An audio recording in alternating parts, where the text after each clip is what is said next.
Hello everyone, I think I am live here. It always takes me a minute to make sure that things are working. So please bear with me for a moment while I just ensure that we are live. It looks like we're good to go. All right, hello everyone, my name is Hector Acuna. Thanks so much for tuning into this live stream or checking out the recording.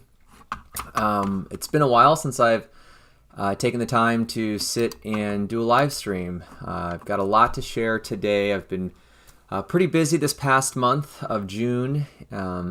Obviously, you can tell by the title of the video or the live stream here that I'm going to be doing a recap of the last month with different things I've been working on and a couple of trips that I just wrapped up in the past couple of weeks. So if you're not familiar with my work or me, the artist Hector Acuna, I'm an artist based in southeast Wisconsin, just a little bit north of Milwaukee.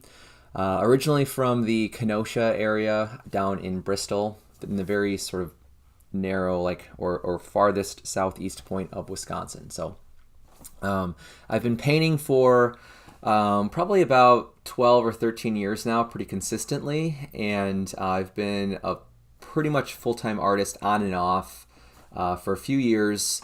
Obviously, I sustain my living and my art practice through like temporary workshops and teaching gigs, commissions, so it's a very diverse way of making a living, so it's really hard to say I'm a full-time painter because I do a lot more than just paint.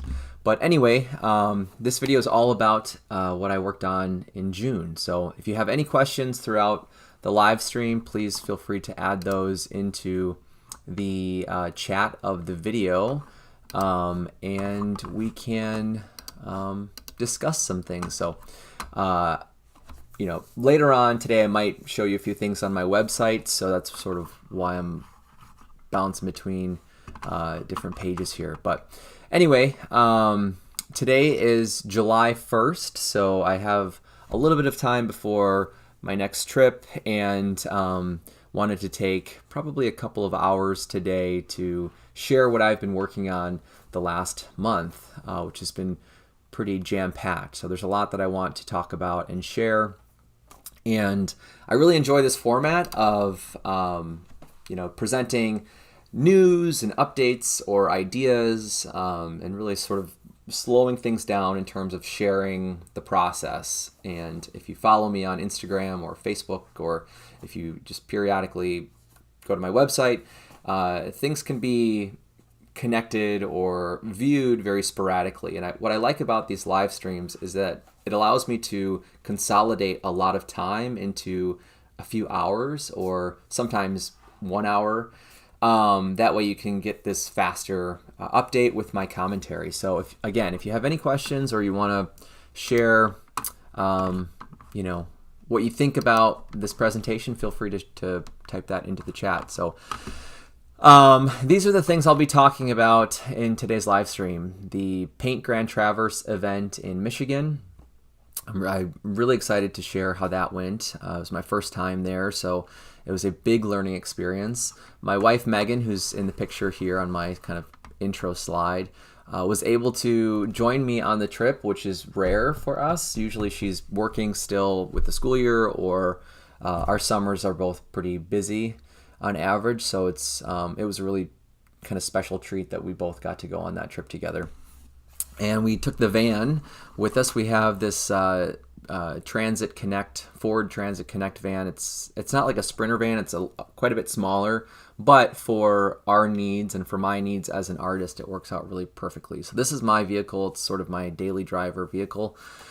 And I'm really happy and proud that it got us there and back without any problems, because I've had some adventures in that vehicle with problems. So anyway, on the way there to Traverse City, we decided to go up through the UP in Michigan, and we met up with a couple of our friends that we spent a lot of time with when we were living in Michigan while I was in graduate school at Michigan State University. So in a lot of ways, it was kind of a mini homecoming for us. We haven't been back to Michigan for at least a year prior to this trip.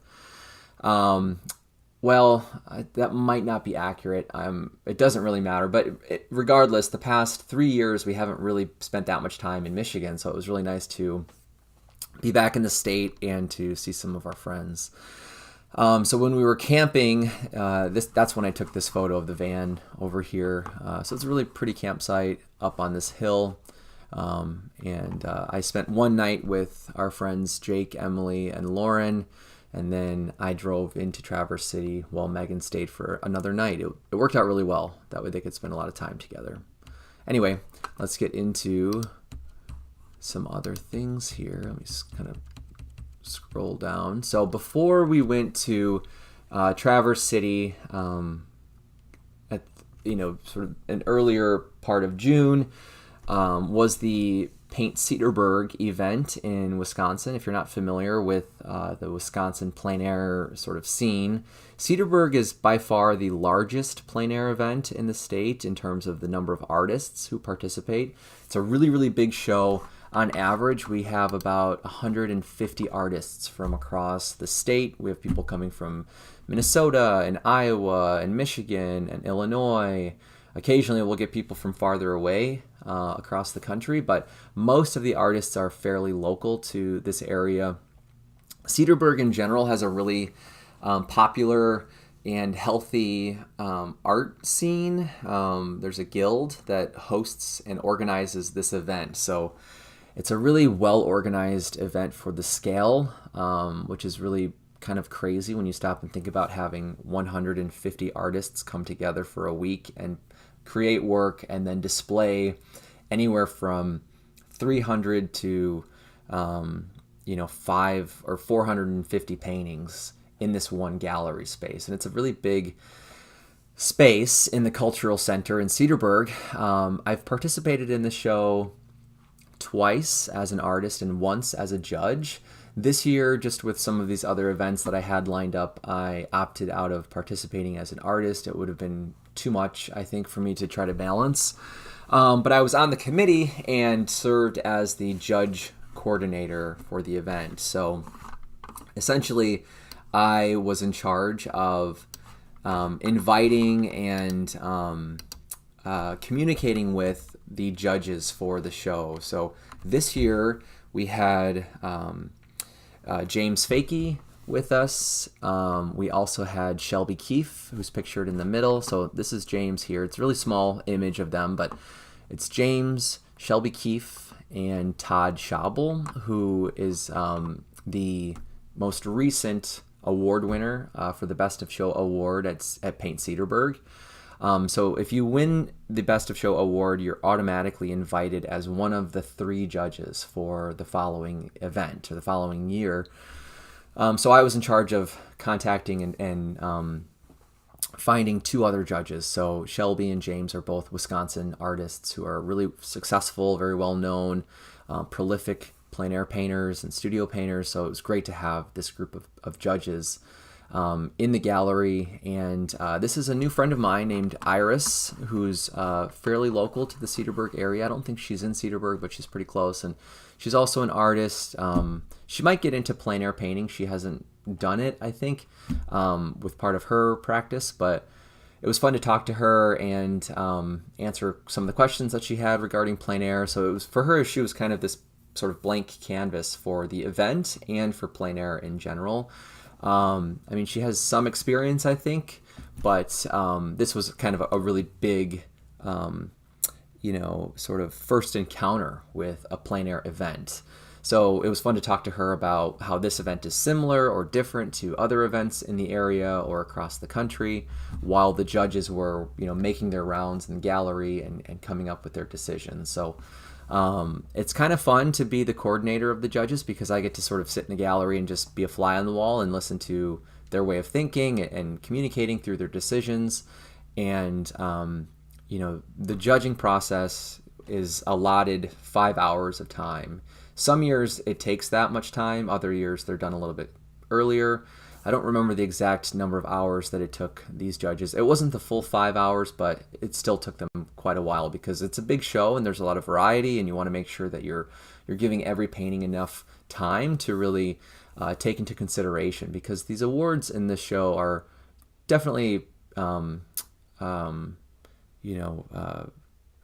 pretty large awards, and it can make a big difference in someone's practice if they earn one of these top awards, or really any of those awards that are given out. And I think we're over 20 awards for our event now. I think we're at 22 or 23, somewhere around there, if you include the Artist Choice Awards. But anyway, for this big of a show, we've been upping the number of awards over the past couple of years, and it's a really fun way to highlight more paintings in the show, because it is such a large show of paintings. So this was on, let me think, June 15th, I think, or 14th is when they judged the show. And then the following day was the first day, or I'm sorry, maybe it was the 13th, and then the 15th of June was the first day of Paint Grand Traverse. So these things kind of happened back to back, and I still had a lot of work to do finishing my handmade frames for Paint Grand Traverse. That probably is going to happen a few times during today's video. I'll be,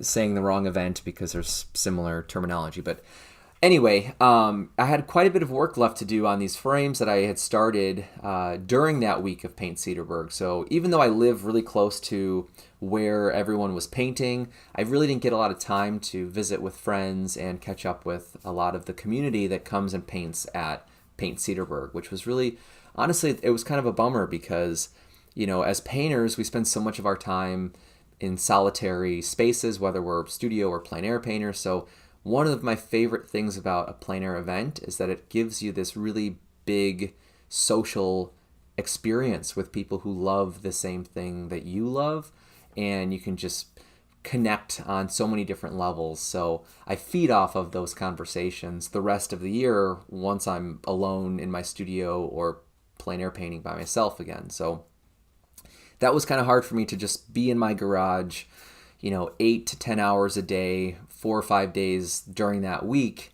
building these like 7 or 8 frames that I was making. And that sounds like a lot of time, which it was. And part of that is because I have been experimenting with different frame styles and frame designs.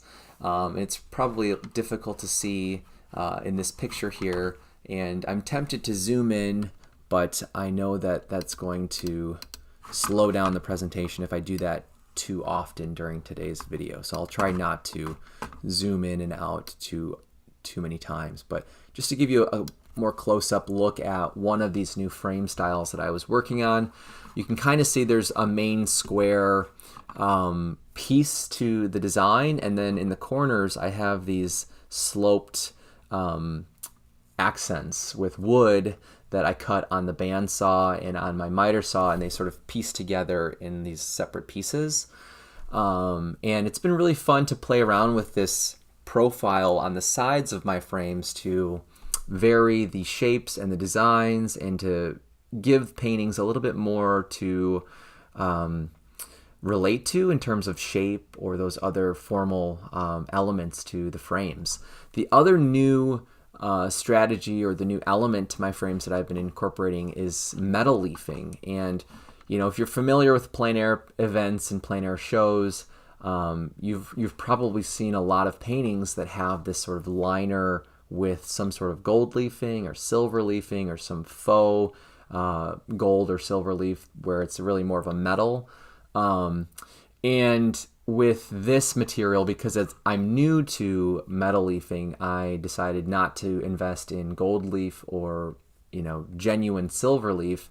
But I liked the color and the more muted temperature of silver, so I chose to work with aluminum, which will definitely tarnish over time, but I'm kind of excited to see what that's going to do to that material.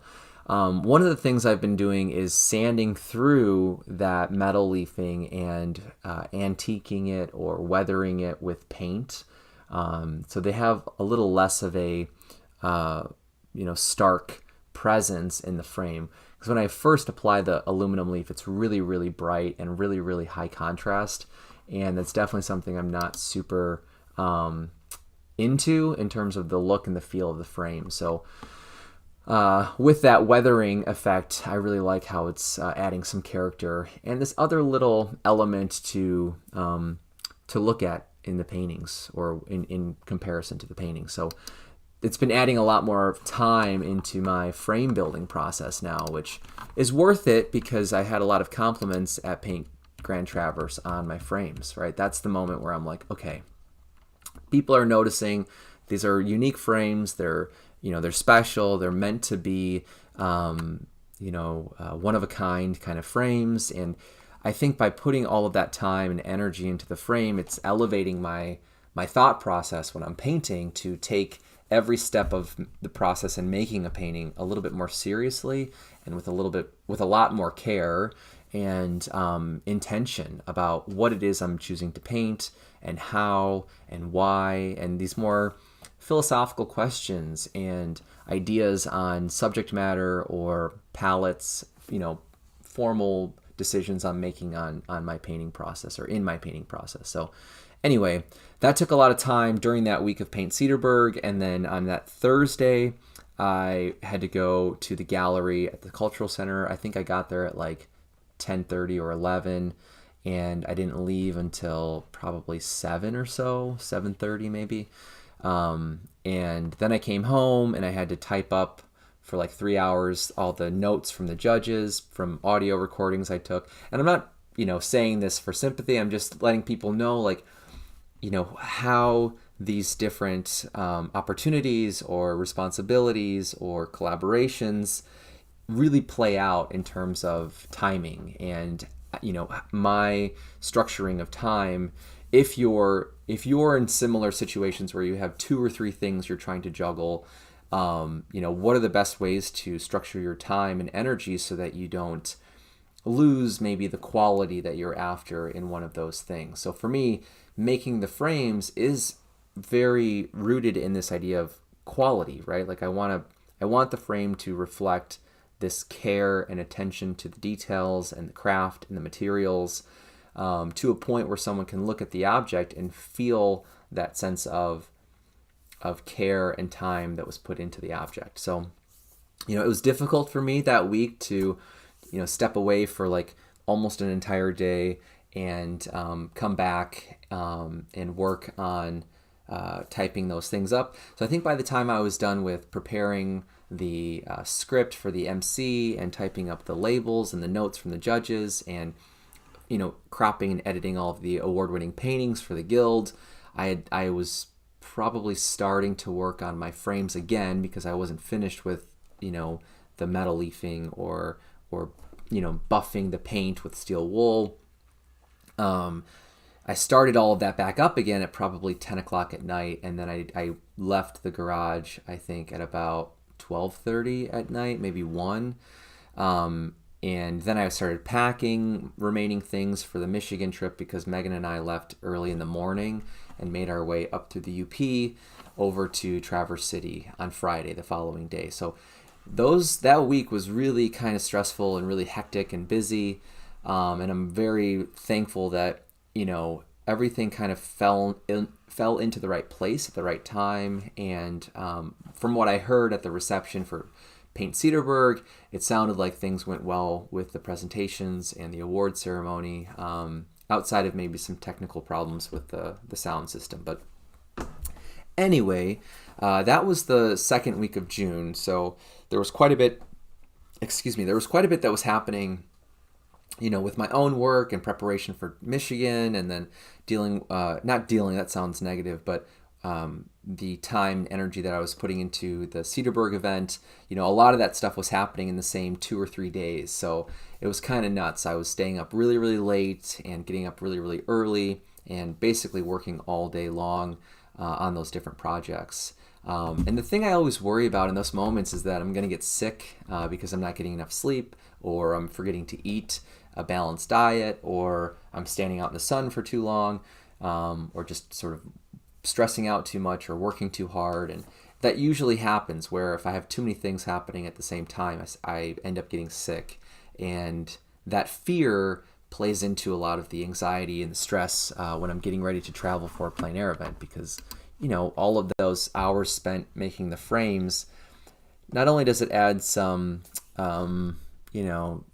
some time and care into the paintings that I want to make in those frames, but it also adds a little bit more pressure to make sure that I'm in the right mindset when I go to this event, and I don't feel distracted by being sick or by finishing something that I didn't finish before the trip. So for the most part, I was like 85% done with making my frames. I had to work on metal leafing, I think 5 of the 7 frames that I brought with me while I was in Michigan. So 2 or 3 of those frames I was able to not gild technically, because I'm using an adhesive, and I guess it's gilding. It's not water gilding, but there's an adhesive I've been using for the aluminum leaf, and it's really, it's not that crazy of a process so far.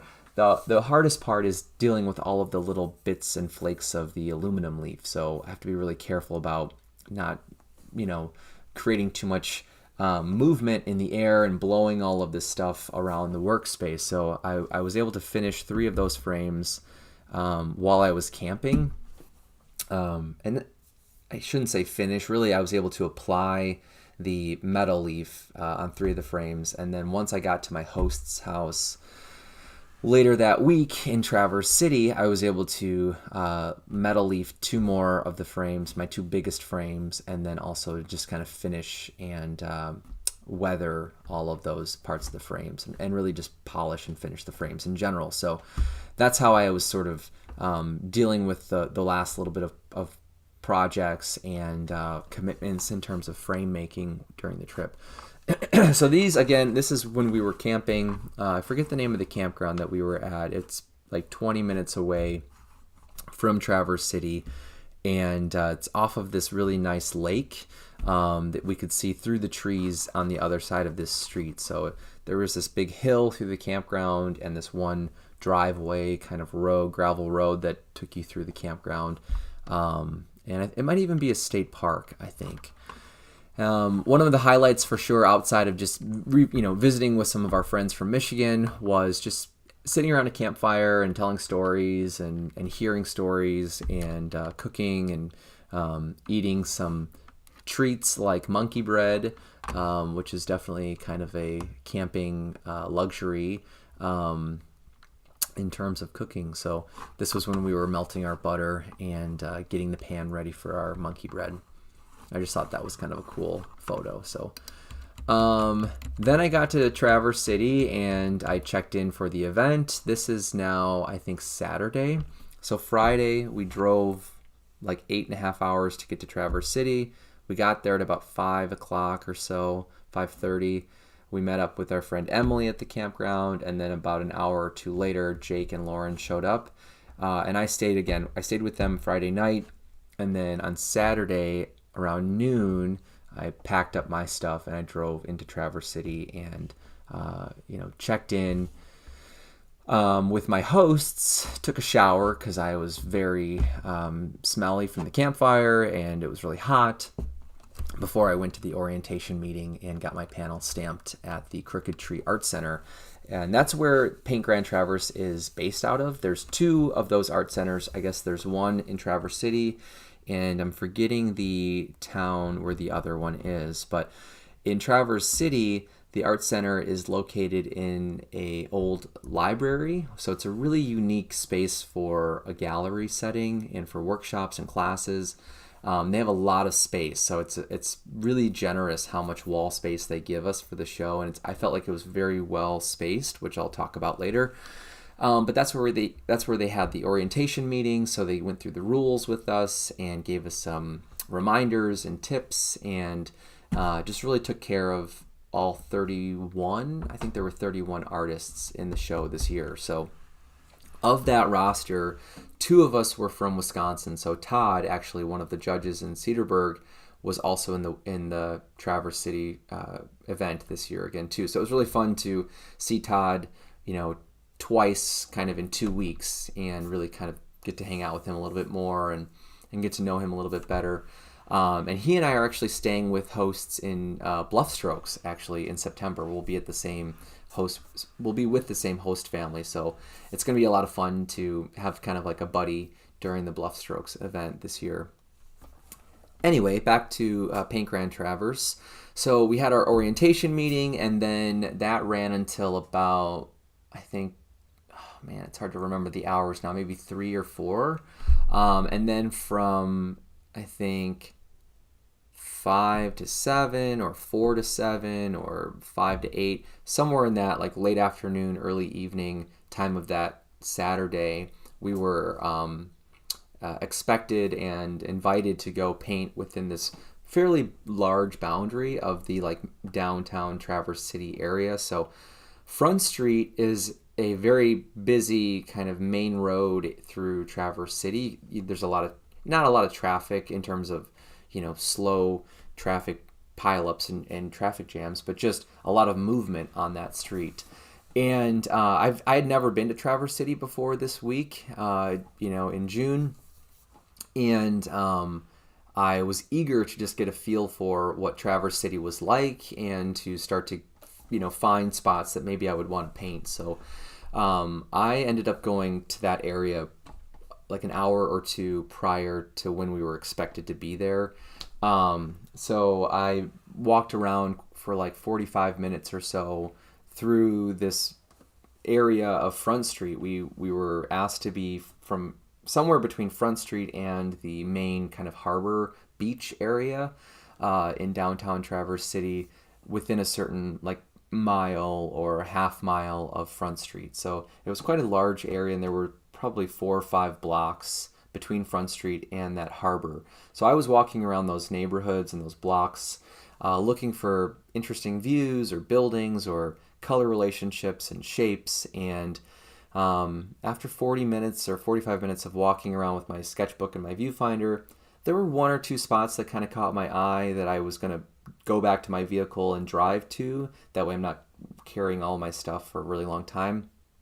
And sometimes it's helpful to just have extra water or snacks or, just spare parts in case something's not working. So anytime I can drive and park close to where I'll be painting has been really useful, which is probably obvious. But anyway, as I was walking back to my vehicle, which was parked up this street, this little street that we can kind of see here, if you follow this street off that intersection, and it kind of goes up a hill into a lot of older, more historic neighborhoods, I was parked on one of those first streets behind this building. So this yellow building here is a flower shop called I think it's called the Flower Store or something like that. And I walked down this sidewalk here, like from this intersection towards my easel, in that direction. And I was walking towards this bridge that's behind us, from this vantage point. And, for some reason I turned around. I thought maybe I would, I saw something further down the street, like a restaurant or some interesting shapes that I was going to walk towards. And for some reason I turned around because maybe I forgot something in the van, or I was going to go back and get something, or I didn't like what I was starting to see. And as soon as I turned around, I saw this really interesting flattened corner or point of the building. And I could see on both sides of the building because it came to this really interesting perspective point in the foreground. And that street that I parked on, you could see it on both sides of this yellow building. So right away, I kind of noticed that unique perspective and this unique kind of arrangement of planes on this building, and started to really notice the air conditioner and the tree and the windows and the reflection on the windows, and really quickly, was interested in this space and this view. So I stood there for 2 or 3 minutes and imagined, like, okay, if I made a small little 8x8 painting, how could that fit in that small area of space? So part of Traverse City's show is that they have this Small Wonders event partway through the week. And it's essentially a small work show where artists have to make one painting that's within 8 inches on the longest side of the painting. So I specifically brought an 8-inch by 8-inch panel for this painting in the show. I had a 5x7 too, but I really wanted an 8x8 painting for the Small Wonders part of the show. So I figured I should probably find the subject and start that painting right away. And that's what I decided to do with this view is make my Small Wonders painting. So I got pretty far within 4 or 5 hours that first Saturday, and I met quite a few people that were walking by. The event organizers, Christy Wodek, and one of the other employees, Brian, his last name is escaping me. It's a fairly small staff for this event. There's only, I think, 4 main, like, kind of full-time employees or organizers that are with the Art Center for the Paint Grand Traverse event. They have other volunteers, but it's most of the work, I think, is being done by these 4 people. And so it's Christy, Wodek, and Brian. Again, I don't remember his last name. And the other last names I won't remember either. Michelle, who was new, I think she was only in her 2nd or 3rd week with the Art Center. So I can't imagine how, like, overstimulated it must feel to, like, be new to an art center and a job and then have this big main calendar event happen within the first couple weeks of your job. So I was really impressed with, her ability to just kind of hit the ground running and really have a lot of the details of the event already, figured out. So that was really kind of cool to see. And then there's, I think is it Brianna, I think. I'm remembering her last name now, which is Munch, because we talked about Edvard Munch. But I'm going to feel really bad if her first name isn't Brianna. But anyway, so those were the 4 main staff. And so I started making this flower studio or flower store painting. And like I said, I met a bunch of really nice people while I was working on the painting during that late afternoon. The kind of highlight of that painting process was meeting the Secretary of Transportation, Pete, I think it's Buttigieg or Buttigieg. I don't know how to pronounce his last name. I've looked it up once or twice and I can't remember. There's a lot of G's in his last name, but Pete Buttigieg, who excuse me, was the mayor of a city in Indiana. He and his husband and their bodyguard were out for a walk, and apparently they live in Traverse City. And they came around this corner like many other people did, and a lot of people would stop and talk to me, but a lot of people also would just kind of keep walking.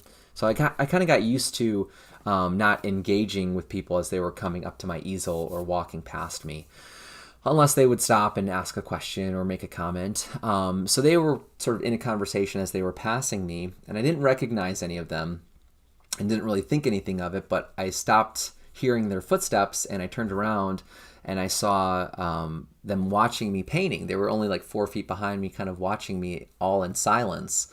And I was like, oh, hello, how's it going? And they said, hope you don't mind that we're watching you paint. And I said, of course, no worries. Are you familiar with this event? Paint Grand Traverse. And I kind of jumped into my elevator pitch of the event, which I had already, shared probably 20 or 30 times by this point in the day, because this was about 3.5 to 4 hours into the process of the painting.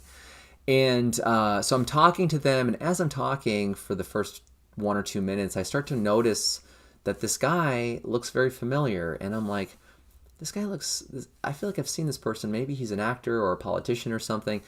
And as I'm explaining the event, I'm thinking this in the back of my head, so I'm starting to lose my train of thought, and I'm starting to kind of fumble over some of my words. And then I'm looking over at this third guy, who I later found out was kind of like their security bodyguard, and he's this massive, muscular dude, and had like tattoos and stuff, and he had this little earpiece with a kind of wire, a curly wire coming out of his ear. And that's the moment it really clicked, where I was like, okay, these aren't just your everyday kind of local Traverse City residents. Like, one of these guys is a very important guy, or both of these guys are very important. And so I'm talking for a few minutes, and then I kind of stop and I say, you guys look kind of familiar. What are your names? And so his husband, I think his husband's name is Chaston, Chaston. So he was like, my name's Chaston, and this is Pete. And I was like, are you? And I kind of pointed to Pete. I was like, are you? And he just went, yeah, and shook his head. And I was like, oh my gosh. So then I got really nervous because it was confirmed that I was talking to this very important person. And I got really like self-conscious and very self-aware of what I had said and what I was going to say in my painting, and just the whole moment became like really crazy and like really, unique. But it was bizarre because they were just out for a walk, and it seemed so casual and it seemed so like, normal, that it took me off guard, So we talked for another minute or two, and I asked, I was talking to the bodyguard for a second. I said, "And what's your name?" And he said his name is Jimmy. And so it's kind of fun just to meet them in that moment and have this really cool experience for a few minutes. And then they kept walking. So anyway, I called my wife Megan, and she was hanging out and having dinner, or they had just finished dinner in Traverse City, and they were looking for me anyways. So I called her and told her I just met this politician, and some of our friends were like in the background, and I could tell they were just like, "No way, like that's so crazy and that's so cool."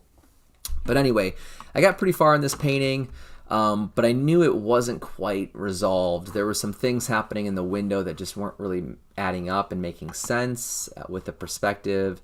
And obviously in this view, there are a lot of conflicting and kind of complicated relationships of color and texture and perspective and values and shape and all that stuff. So it was a pretty dense amount of information for such a small painting, and I knew I was going to have to come back before I had to turn the painting in on Tuesday. So I had Sunday and Monday and the first half of the day on Tuesday to really try to get this painting done. All right, let's keep going. I'm hoping that the live stream today is only like maybe 2 hours, so I'm going to try to keep things pretty quick. So then on Sunday, so Saturday night I went back to my host's house and just, started to get to know them a little bit more and chatted with them for maybe an hour or 2 hours.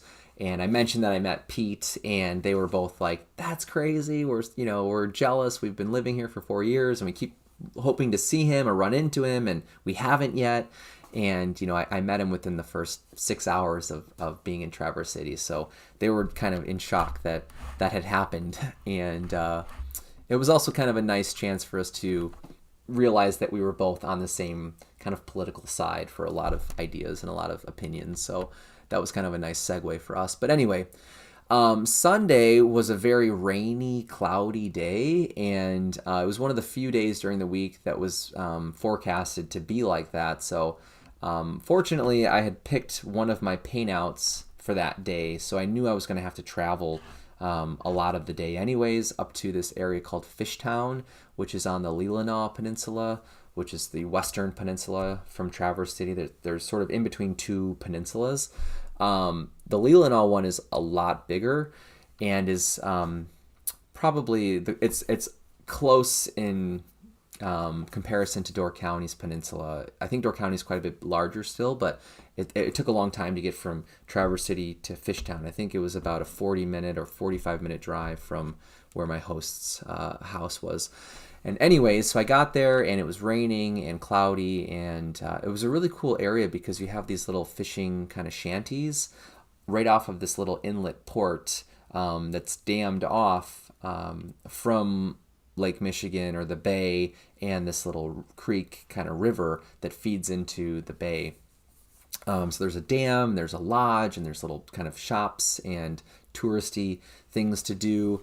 It's not a very big space. It's hard to think about how far the distances were in this area, but I got there at about 10:30, and I tried to really set myself up for a really long painting day because it's such a far drive.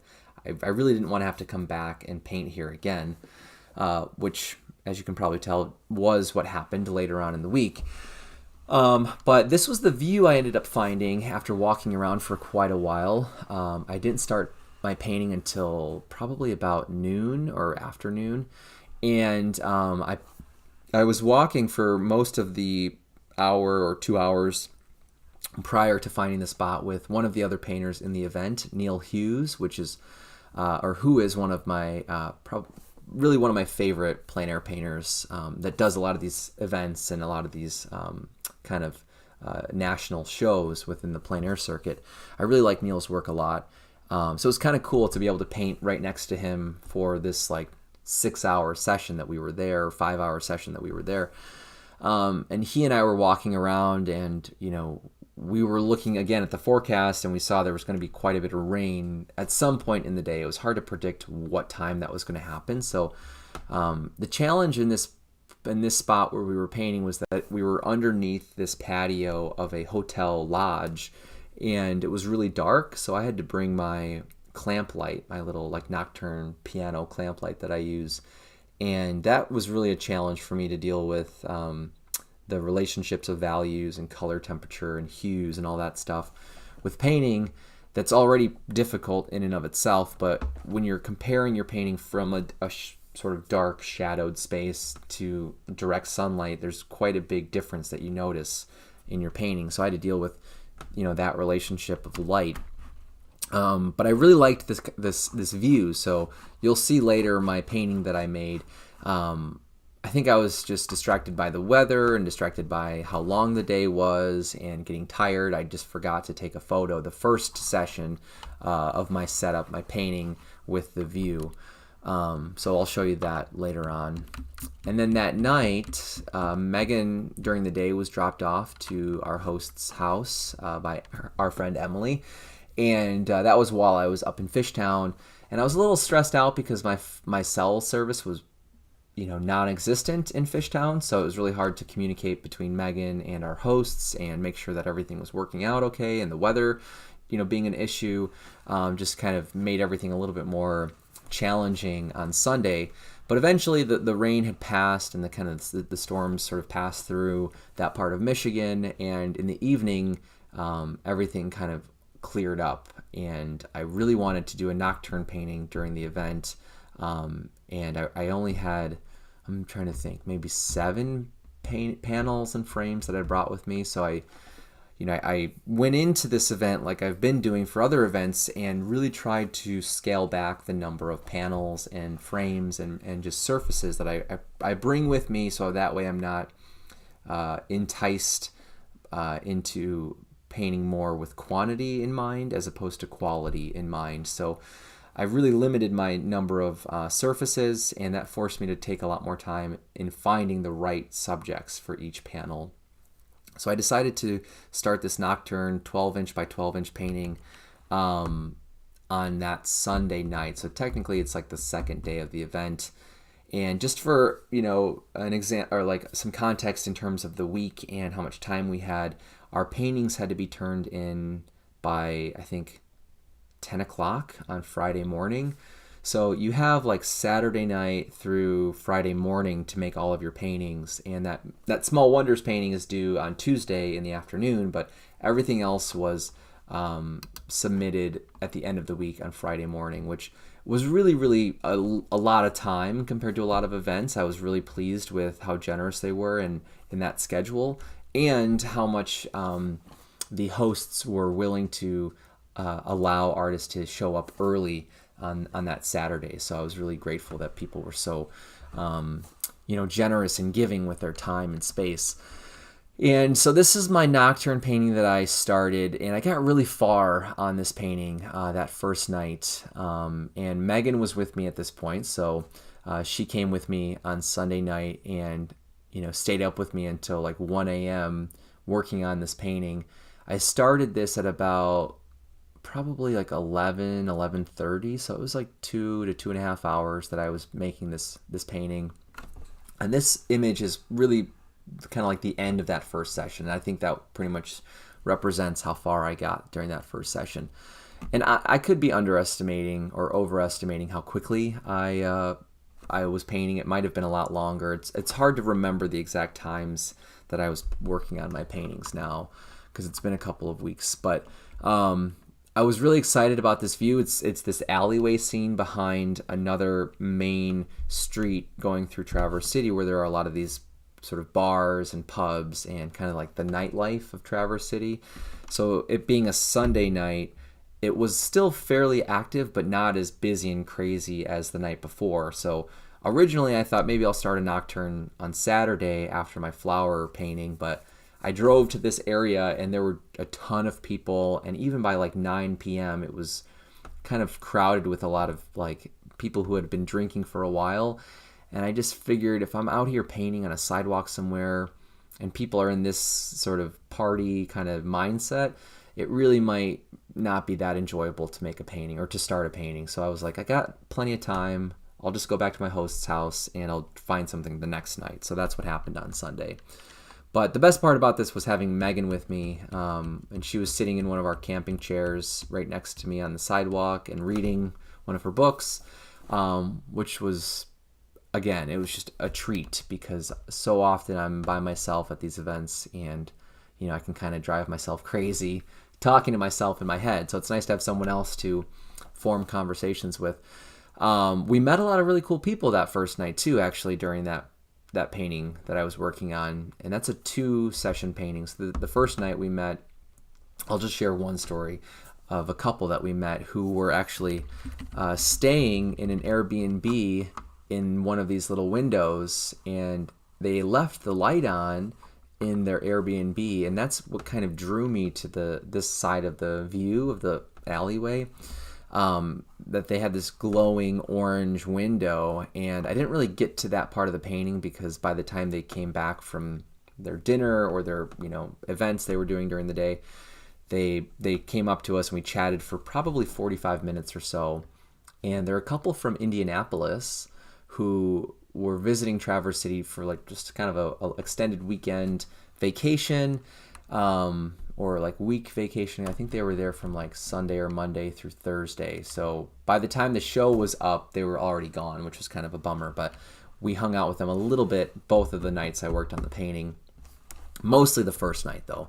And they were really funny and really nice and just very interested in my painting. I think they were, really considering buying the painting. And that didn't work out, but it was kind of just fun to have people excited and interested in what I was making. So they saw this really early in the process when it was still very loose and general with the shapes and the relationships. They didn't see it at this stage that first time I was working on it. So anyway, they came back and they turned the light off, so I never got to that part of the painting in the first session. My favorite part of that painting was dealing with the street lights and that orb of temperature glow in front of like the distant buildings. And I'll zoom into the finished painting at a later slide here. And then the next day, I really wanted to find and figure out what my largest panel was going to be. So now this is Monday. This is like the third day of the event. And on Monday, I fortunately didn't have any specific like locations where I had to be somewhere in painting. We had to pick 2 places to go and sign up for locations. That way patrons and other artists and visitors could come and find us and know where we're going to be if they want to see us painting, or they want to ask questions, or just meet us prior to the exhibition. Which I really like when events do that, because it gives us an opportunity or multiple opportunities to start to build a relationship with someone who's interested in our work. And I think collectors, this isn't any new idea. It's not my idea. It's something I hear a lot.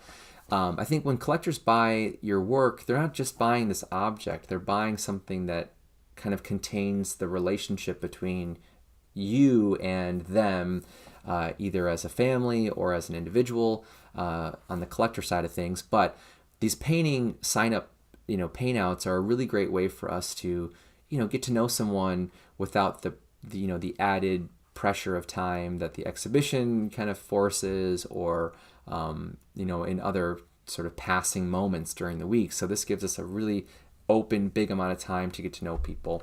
So what I chose to do, because I was signed up to paint in the central neighborhoods of Traverse City on Tuesday, I decided I'm going to make my big painting somewhere, I think, in that area, and I'll go and find that location on Monday, the day before.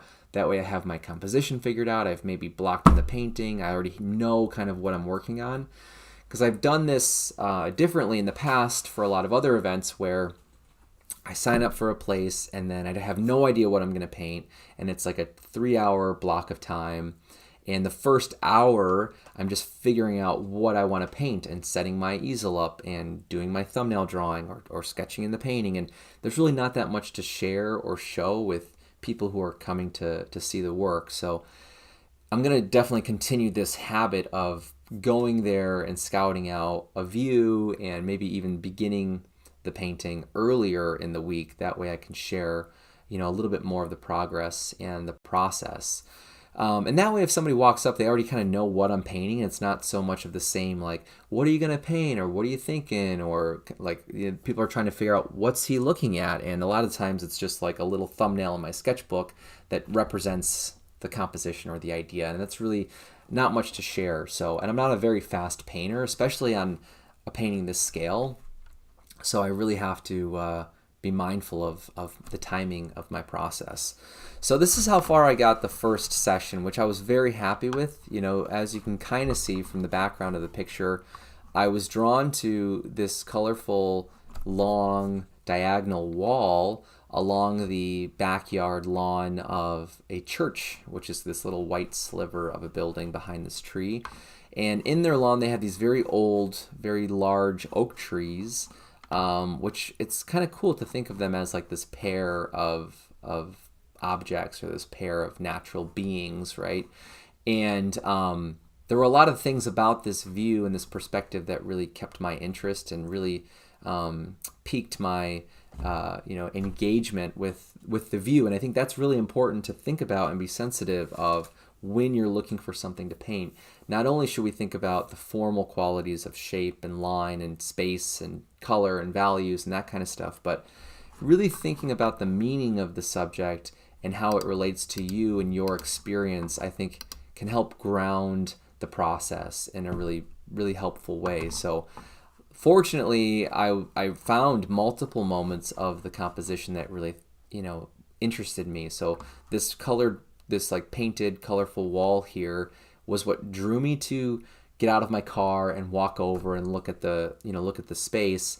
And then as I positioned myself in the corner of the lawn / sidewalk area of the neighborhood, I noticed this really interesting narrow channel between the two structures along the horizon.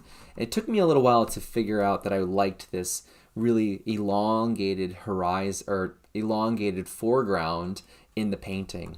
I should note this is a 24 inch by 24 inch panel, and all of the paintings I'm showing from Traverse City are oil paintings on oil primed, like handmade linen plywood panels. They're not birch plywood, they're sandy plywood, so they're a little bit lighter and they're just as strong and durable.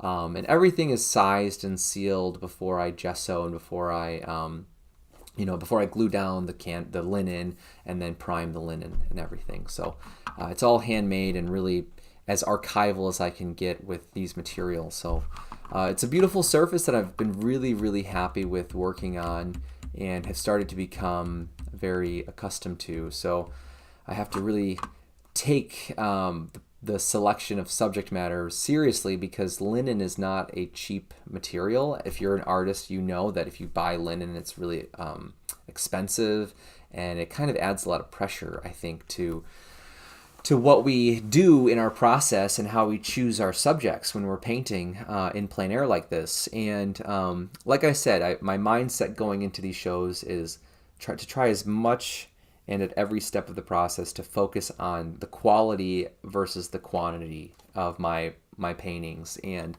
that's really, it's sort of turned my results upside down, where I used to make a lot more paintings at shows and I would kind of rush the selection process and then the rest of the process, and I would end up with piles of paintings that I didn't love and clearly nobody else was in love with, because I was coming home with more paintings. And since shifting my focus on quality versus quantity, I'm coming home with fewer paintings and I'm coming home with more awards. And all in all, it's just a much more fulfilling and gratifying process, because I love the paintings more frequently when I think this way. So using really high quality materials, it kind of forces me to be a bit more intentional and a bit more proactive with my process in determining what it is I'm going to be painting. So this was the second session on my flower painting in the afternoon. So I started Monday, looking for this spot in the central neighborhoods. It took me a little while to find the view and the composition and really start the painting. I think I started the painting around 11 o'clock, and I painted until about 2 or 2:30. So ideally, you should avoid that time frame to work on the same painting, because the sun is really starting to shift across that midway point during the day. However, I was in the shade that entire time from these beautiful oak trees, and the light was so vivid and direct that it was easy to focus on different things. And I honestly didn't see a lot of shifting shadow shapes in the architecture. And I don't know which way I was facing. I'd have to look it up in Google Maps, but I must have been facing north or south, because I didn't notice the shadows moving that much. Anyway, it doesn't really matter. That really doesn't matter too much right now. But this is where I had finished the flower store painting. And you can see it in one of these new frame styles. So I created, let me think, I think 3 frames that were in this style. I made one for the 8x8 painting, and then 2 for the 2 12x12 inch paintings.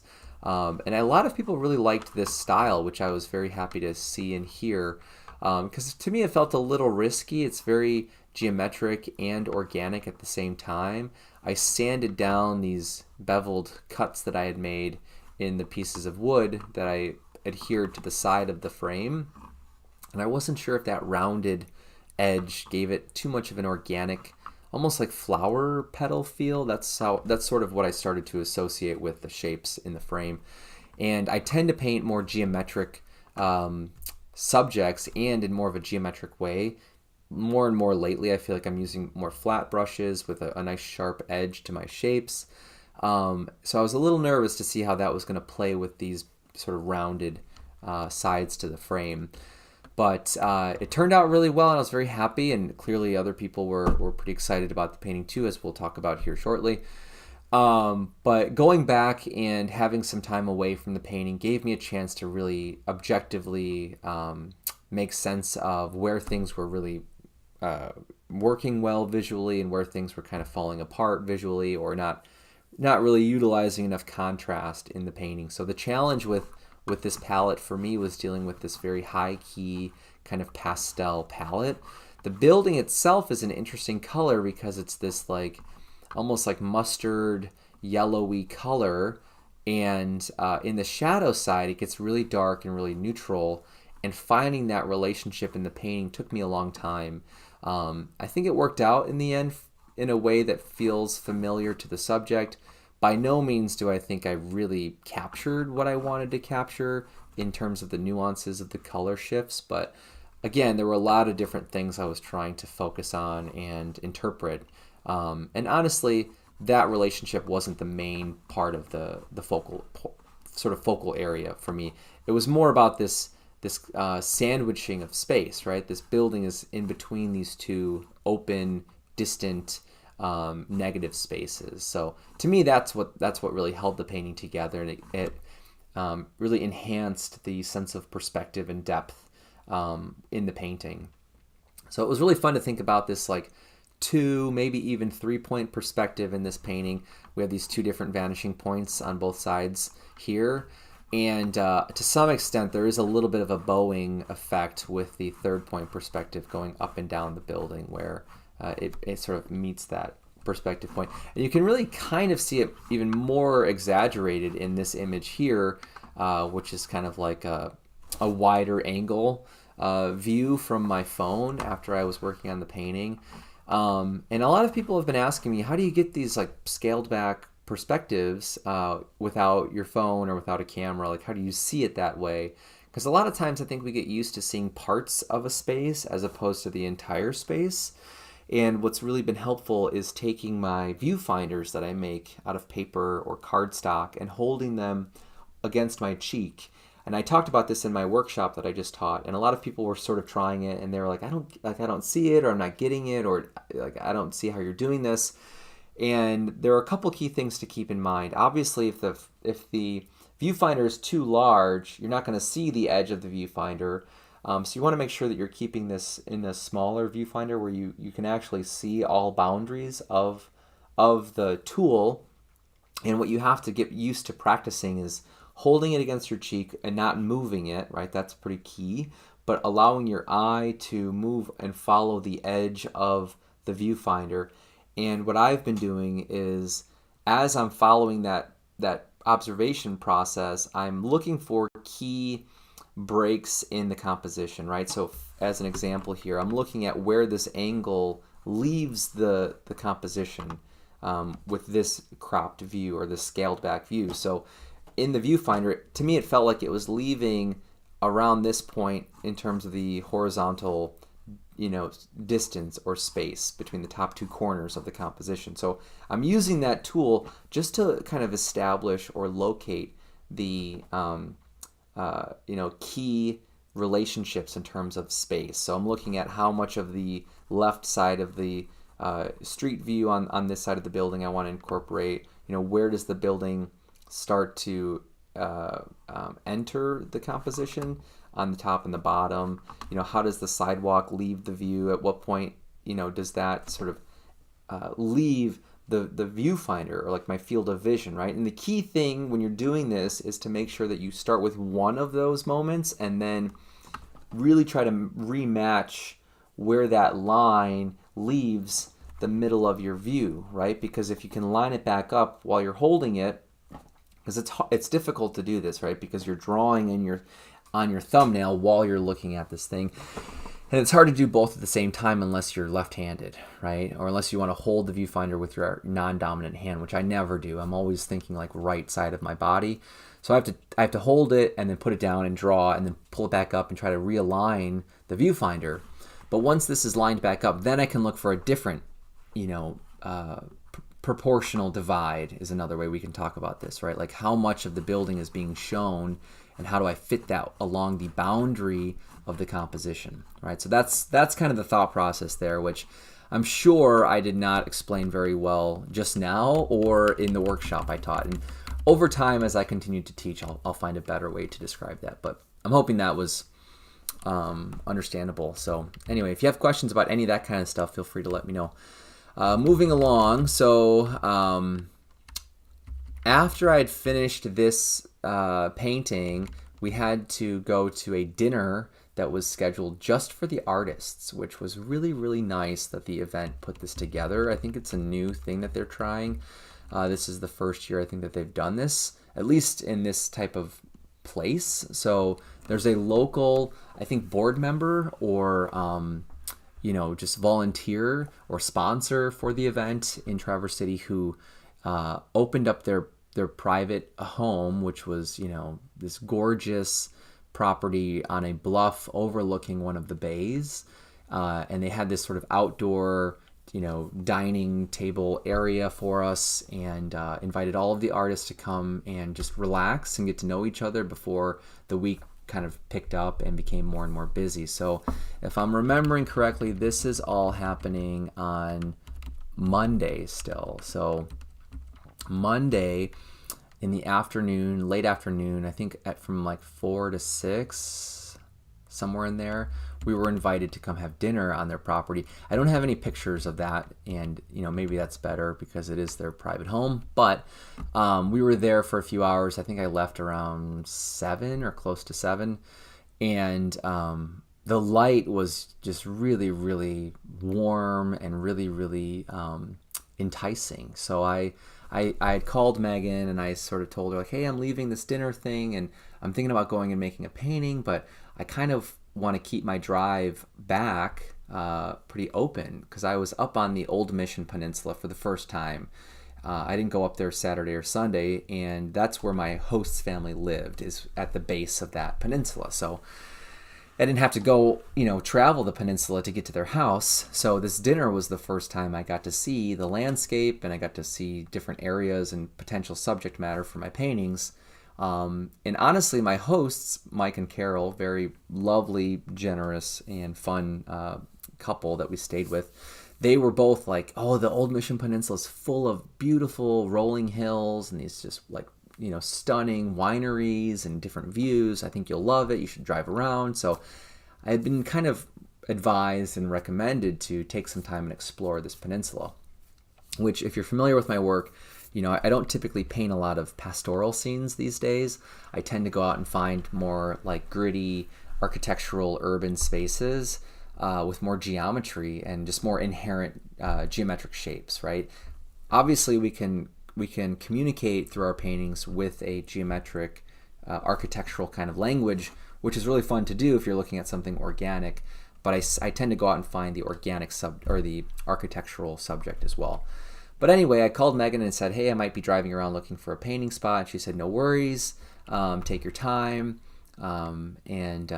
So I started to drive on some of these backcountry roads, and after it was over an hour, I think I was driving around, I came to this really beautiful field with these hay bales as the sun was really starting to set and the color was really starting to change into these nuanced warms and cools. And that really caught my eye. And I had this 5x7 little panel that I knew I was going to put in the show. And I was like, I don't have a lot of time. I don't really want to have to come back here. So I'm just going to pick my smallest panel and see what I can come up with in this view. So from that view, I made this painting, which I'm showing, twice. It's not two paintings, but it's the color and the values and things are very different. The one on the right, this image was taken with my cell phone. The left one was taken with my very old but very functional DSLR camera. So I haven't really sat down and color balanced everything the way that I need to. And this was edited on my phone, this picture here. So I like this image because it's giving us more of the subtle contrasts of like the values and the edges. But in terms of color, this might be a little bit more accurate. This is probably too warm. It's hard to say because the monitor that I'm looking at right now is a very inaccurate monitor in terms of color, and it's a problem that I need to fix in the next couple months or year when I have a little bit of extra income. If I sell another painting, maybe that'll be part of the little piggy bank for a tool that I need to replace. Anyway, this was the painting I made, this little 5x7 painting. It was really fun to just do this alla prima, this alla prima painting, really focusing on shape relationships and looking at temperatures of color, really trying to compose this shift of the shadows because they were really changing a lot throughout this period of time.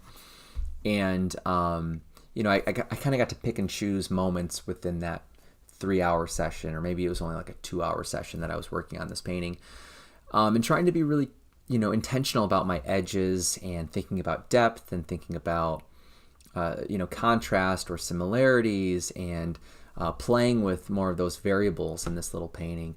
And honestly, it was one of my favorite paintings I made during the event. I think just because it was such a fun and enjoyable process. It really felt like pretty low pressure. At least looking back, it feels that way. But I don't remember being like frustrated trying to chase the light or the color relationships. And I think it gets easier the more we paint to kind of foresee like, this is really what I want my painting to look like or feel like, kind of in our mind's eye. And we can sort of look for those moments in the landscape to draw into our paintings or to maybe emphasize. Or a word I used a lot over my workshop in Dubuque was exploit, right? It's like, how can we take a moment or an interaction from our subject and really highlight that as a focal area or as a way of charging the relationships in the painting in terms of variety or contrast. So for me, it was really about this relationship of the shape of the trees to other trees, but also to the hay bales, and this sort of overlapping of form to create depth, or to really identify the depth of the perspective and of the space.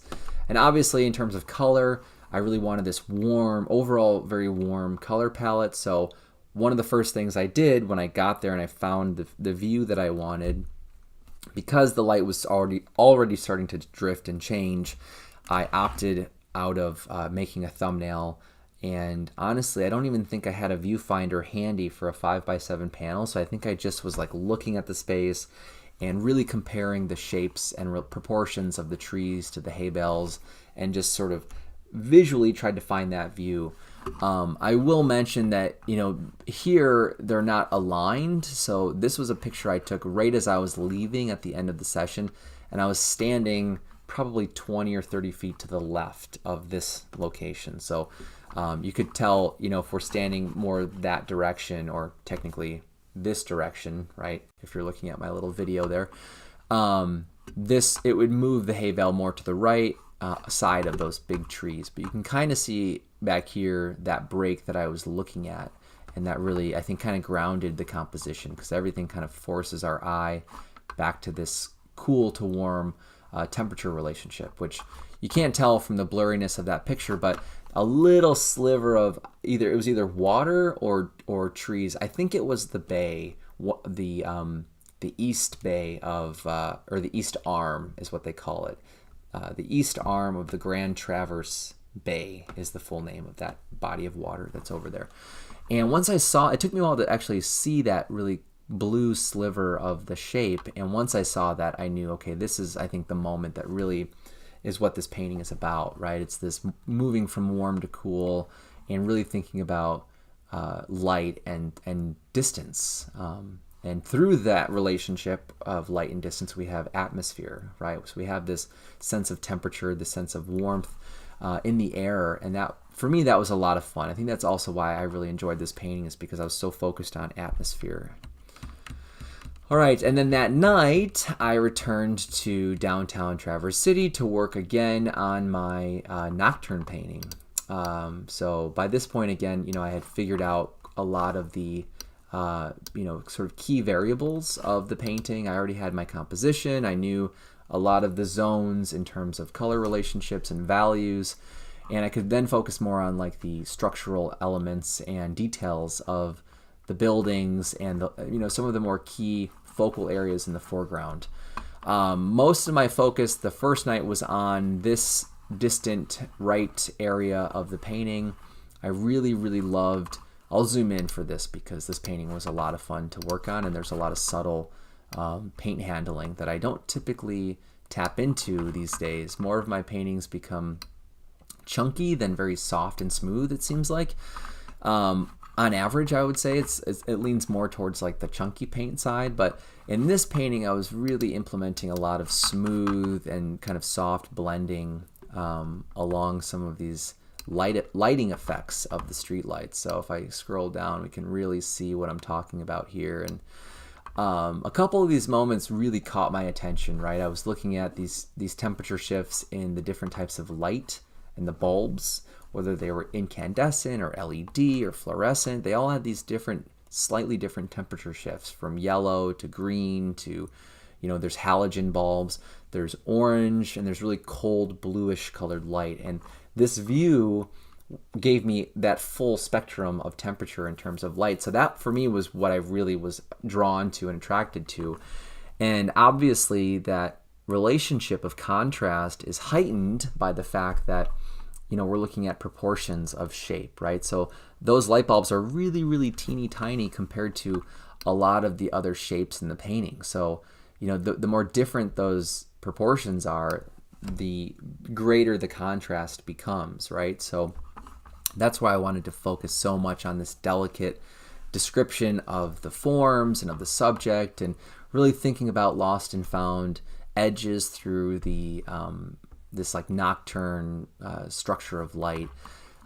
What's interesting about the painting to me is how the subject, it's combining multiple times of the night into one painting. So I kept the sky really bright compared to most of the hours that I was actually painting. So if I scroll over, there's quite a bit of ultramarine blue in here, a little bit of phthalo blue, some alizarin permanent to keep it kind of a warmer cool.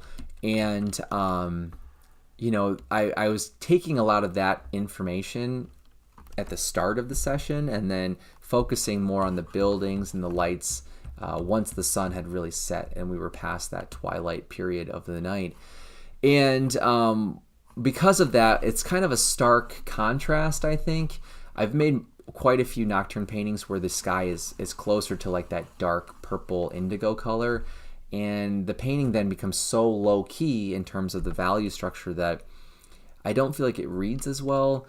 So I've been actively trying to pick color properties from earlier in the session for my nocturne paintings, and I feel like it's worked out. To me, it's a more interesting painting in terms of the color variety, and it allows me then to focus on other things, and I'm not really chasing that sky shape as long, and I can just focus on different zones and different parts of the painting. So that was what I had finished the first time around, and then this area here is what I really focused on the second time that I was working on the painting. And I'm going to scroll over again here just so we can see some of those details. Sorry if this is a little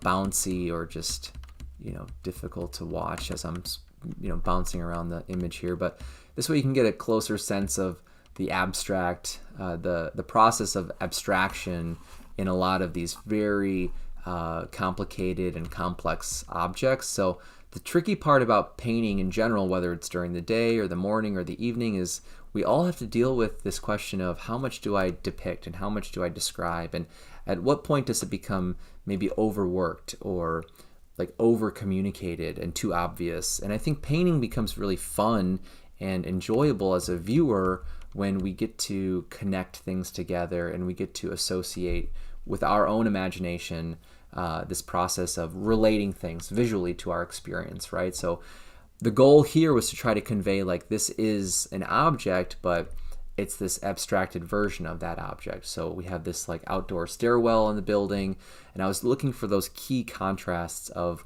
areas of the metal that were reflecting neighboring lights, and starting to describe those angles and that structure of line, because this, as we all know, these parts of buildings are very complex, and there's a lot of perspective happening, there's a lot of math and proportion we're dealing with. And I think especially for a nocturne, less is definitely more, because it will add to that feeling that it's difficult to see what we're looking at because it's dark, right? So we can kind of lean on that logic, and it not only will save us a lot of time when we're painting, so we can focus on describing other areas of interest, but it also allows us to have a little bit more creative liberty in deciding how we want to interpret that form, right? And I think as an artist, that's our space where we get to really play and experiment and explore and hopefully get to learn something new. And so for me, this painting was a really great learning experience. I took away a lot of new ideas and ways of working that will certainly inform any future nocturne paintings that I create. So this was one of my favorite paintings, and this was one I should actually mention that this painting and the last painting that I showed and the flower one, all of those paintings ended up selling during the exhibition or during the week. And so as I show you the finished state of some of these paintings, I'll try to remember to, share the title and the size and if it was sold, those kind of details. So I'll talk again about the flower shop painting here in a second, but the hay bale painting, this is kind of a funny story, or I think it's a funny story. The hay bale painting, for a while, I was debating on titling Monet on the Mind, but I realized that's kind of a stupid pun, and it kind of takes some of the seriousness out of the painting. So that's something I'm trying to be more sensitive about too with titling my paintings, is trying to come up with a language and words that will match the feeling of the painting a little bit more, and trying not to take things less seriously and to try to keep that professional kind of serious mindset and really think about, okay, what's the mindset and the mood that I want to introduce the viewer to when they read the title of the painting. So I ended up titling this hay bale one, I think it's called The East Arm of, it's like the East Arm from Montague Road, which was probably my favorite road that's on Old Mission Peninsula. There's a lot of really interesting hills and farms and just different scenes that you can find all on that one road. So if you're watching this and you're going to Traverse City, or if you've been there and you're returning to Traverse City, you don't know about that road, I would encourage you to go drive that road. It's worth it. It's not very long, but there's a lot of really great spots for paintings. So then I'm trying to think. This must be the start of Tuesday. So all of that was happening on Monday. Now we're looking at the morning of Tuesday. And I had just been on Old Mission Peninsula the day before, and I saw a bunch of interesting, spots for paintings. And I was already starting to feel like I kind of want to do something a little bit more organic in terms of subject matter and with a lot of space or interesting relationships of space. And I think part of that was, excuse me. Oh my gosh. To yawn for just a quick second. It's probably good for me to slow down for just a quick second because I'm exerting a lot of energy right now by talking, and I didn't have a very big breakfast, so it's probably good to periodically slow down in my presentation here. Anyway, I woke up fairly early on Tuesday and was out the door by like 9 o'clock, I think, and went up to a location that I don't remember if I found this the day before. I think I had liked this road that I'm painting off of, which is called Craig, Craig, and I had driven up here, or I drove past this area, and I kind of marked it on my maps to come back and check it out the next day. So on Monday, I came back to this area, and I was sort of driving around, and I turned on this Craig Road area and drove to the end and didn't see anything and came back down. And on my way back down, I saw this opening between the trees of the West Bay, or the west arm of Grand Traverse Bay, which I didn't know that's what it was when I first saw this, but I liked the contrast of proportions in this view and just the opportunity to paint a large foreground or a large sky. So I felt like there was a lot that I could do either on the top or the bottom of the horizon line. And the way that my eye was immediately starting to bounce between the large trees on the left, these like big pine trees, to this like more, I think it's, what is that, conifer area of trees. I can never remember what's deciduous and what's conifer. But anyway, the opposite type of tree where it's more rounded out, it's more full. So there's a nice contrast of shape in those trees, but also in size and distance and proportion. So I liked the way that my eye was sort of bouncing between these three different groupings of trees as my eye was going towards the water on the horizon. And then even on the horizon, there's this really beautiful value shift and temperature shift because of the atmosphere of those very distant trees, either on this like peninsula outlet or island that's off of the Old Mission Peninsula. So I was driving back down this road and I saw the trees and I pulled over and I got out and I was, kind of scoping it out from the side of the field, and I was like, this is going to be great for a painting. And I grabbed my 12 by 12 inch, my second 12 by 12 inch panel, and started with my viewfinder figuring out what my proportions would be and where I wanted to situate the kind of like focal area in the painting. So it's really close to the middle of the panel. So it was for me, it felt a little risky to compose this way, and it kind of felt very conventional in terms of a landscape plein air painting, but it was a lot of fun to make that first session. I kept things very loose, and I think I was looking for something I could paint that I could work in more of a gestural and kind of rhythmic way. I wanted the marks and the layering to be a bit more organic and not so tight and mathematical like I was doing with the other paintings that I had made up until this point. And this was a really important painting in the experience of my week, because I was finding these small shapes and details in my nocturne painting, which that was really kind of a mind game, and it took a while to build out those proportions. So I wanted something with bigger shapes, with more simple relationships, something maybe farther away where I wouldn't get so allured or enticed by the details, and I could focus on painting with a bit of a kind of looser approach, which is really, really fun if you can find that sense of variety in application style as a painter, because it keeps it interesting, I think, to shift our lens in terms of focus from the big relationships to the small relationships. And to me, it's not like every single painting has to have the same kind of look and style and feel.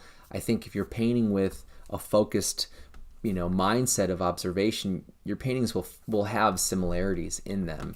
And to keep that process a bit more experimental, I think, is going to make it more enjoyable as the artist. So for me, this particular painting was a really important step within my process during the event.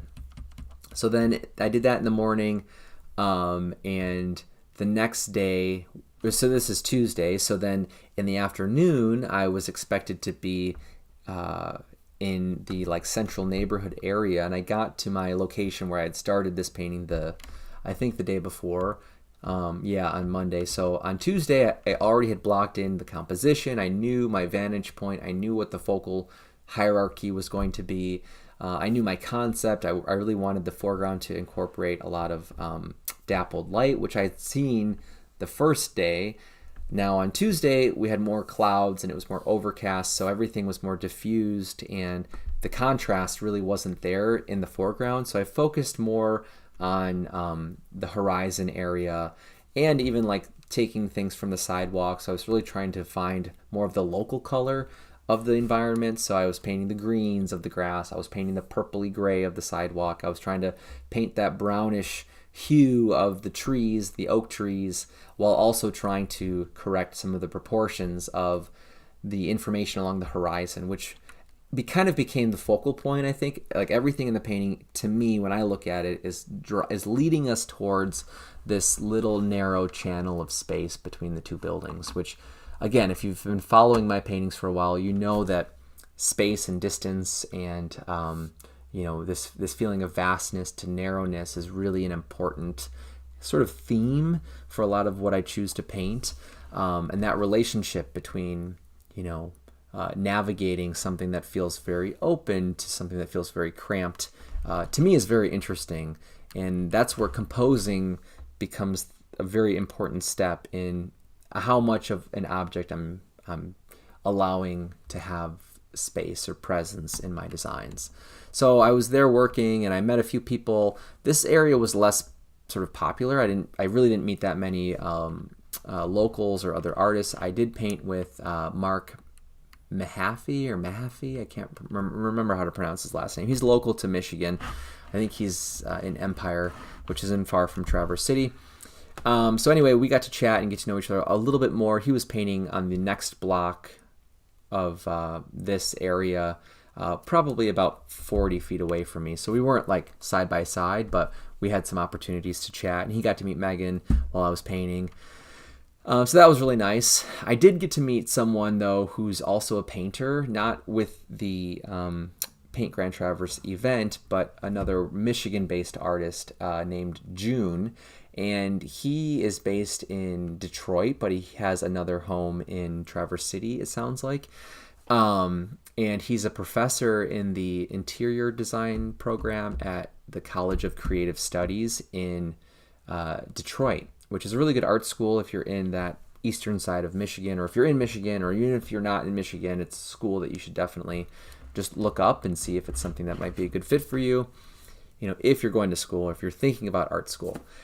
Anyway, June was really nice, and he was kind of new to plein air painting. I think he had started plein air painting just a few months ago or a few weeks ago, and really began painting 6 to 9 months ago. So he's really fresh to observational painting and working with watercolor and a little bit of gouache, it sounds like.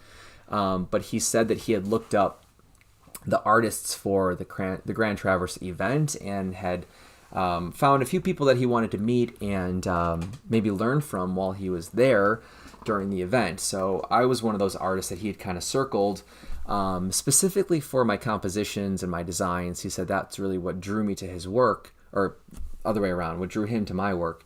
So while I was painting, he kind of had pulled up and walked over and introduced himself, and we chatted for maybe 25 or 30 minutes, I would guess. And during that time, he was like, where else are you going to be painting this week? And I said, I started this kind of field tree painting that morning, and I'll be back probably tomorrow morning on, what is that now, Wednesday? So I said, if you're free and you want to meet me, I showed him the intersection and the kind of the location, and he saved it in his phone. And I said, I'll probably be there sometime around 9 or 10, and then I'll paint until about noon. So that way I can come back and work on this painting on Wednesday as well. I think this was... See, now I'm getting my days all confused. I don't know if this is Wednesday or Tuesday that I'm looking at here on the slide. I think this is Tuesday. So yeah, so I told him that was the plan on Wednesday. That's correct. So this is all happening on Tuesday. So he's like, I'll probably meet you there. And we exchanged phone numbers too. I think we did. Well, maybe we didn't. It doesn't matter. So anyway, I got some progress done on this painting, and then I had to finish up by about 3 o'clock, or well, actually earlier than that. I had to drop off my Small Wonders painting to the venue where we were going to have the reception Tuesday night. And it's a bank in Traverse City that has multiple floors, and on their third floor they have this really beautiful kind of banquet hall room with a lot of natural light, and a really nice balcony view of a river that goes through Traverse City. So by, I think, 3 o'clock, we had to deliver our paintings to the staff at the bank, and then they set things up before the reception happened. So at, I think, 6 o'clock or 5 o'clock, we had to be back, or 5:30. I think we had to be back for the reception. And, oh my gosh.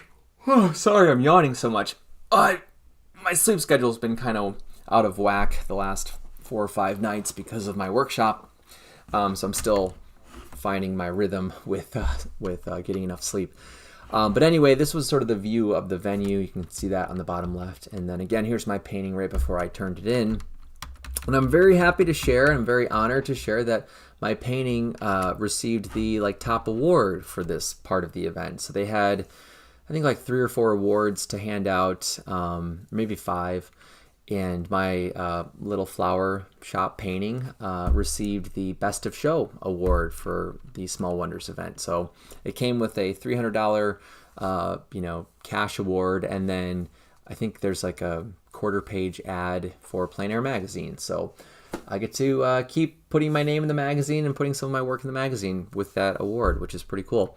And then this woman whose name, maybe, I don't even want to guess because I cannot remember her name for the life of me, and it really makes me feel terrible. But I met the woman who bought my painting kind of right away during the show. And this is, for me, that's very rare to sell particularly well relative to artists. And I say that, and someone might watch this and go, I've been to a show where he's done really well. I don't know why he's saying that. And it varies, like anything with being an artist, there's a bit of a roller coaster format to the experience, where some events you do really, really well and you're on cloud 9 and you're just so grateful and you're so excited and you feel like you're a rock star. And then the next event you don't sell anything, or maybe you don't get any awards, and you're questioning maybe I'm not good at this, maybe I shouldn't do this. And even someone that someone who's maybe learning plein air or new to the events might be watching my videos and go, this person's saying that this is how it is. So I'm being transparent here and saying it's easy from the outside to assume that things are constantly great or constantly bad for any artist, and the reality seems to be it goes like this for all of us. So anyway, it was really surprising to walk into the gallery and within the first 10 minutes to see that someone had purchased my painting. So that was really, really cool. So the painting was titled the Flower Store, the Flower Station, whatever the name of the business is. That's what I titled the painting. So I kept it really literal, and which was kind of cool because the perspective of the building really isn't a portrait front view of the building where you could read the sign. It was more at this interesting angle that I liked. So it's fun to just let people know, hey, this is the Flower Station if you're local to the area. And the woman who bought the painting was really excited. I told her I got to meet Pete, the politician, during that painting, and so she was really excited about that too. And Steve Stannard was the awards judge for that part of the event. So it was great to meet him and to thank him in person for selecting my painting for the award, and to have a few minutes to talk about plein air painting and the events. And The only bad part about meeting him was that the one photo I took with him turned out very blurry. And I think it was on portrait mode, and it focused on the wrong thing. So that's the only thing I don't like about that photo. But anyway, it was cool to get some feedback on my frame. This was one of the first frames that kind of was debuted during the week, and people were really excited about how it turned out, and that's always reassuring, and it's nice to have positive feedback for things like that. And then the painting, a lot of the artists were really complimentary and really generous with, their comments on the painting. They thought it was a really kind of fun, unique, and cool painting to look at. So I think for me, that's really the part of the goal in the kind of work I want to make. I want to make paintings where the other artists in the group are excited to look at them. And, the other realms of the audience or populations in the audience, but especially the artists, I think, because we all know as artists, this process of painting from observation and all of the different variables we have to navigate as we compose and as we paint and as we, encounter different views. And so to have compliments come from that community for me is something I am very, very excited to receive. So anyway, that was cool to watch that painting sell, especially so quickly during the exhibition part of the event.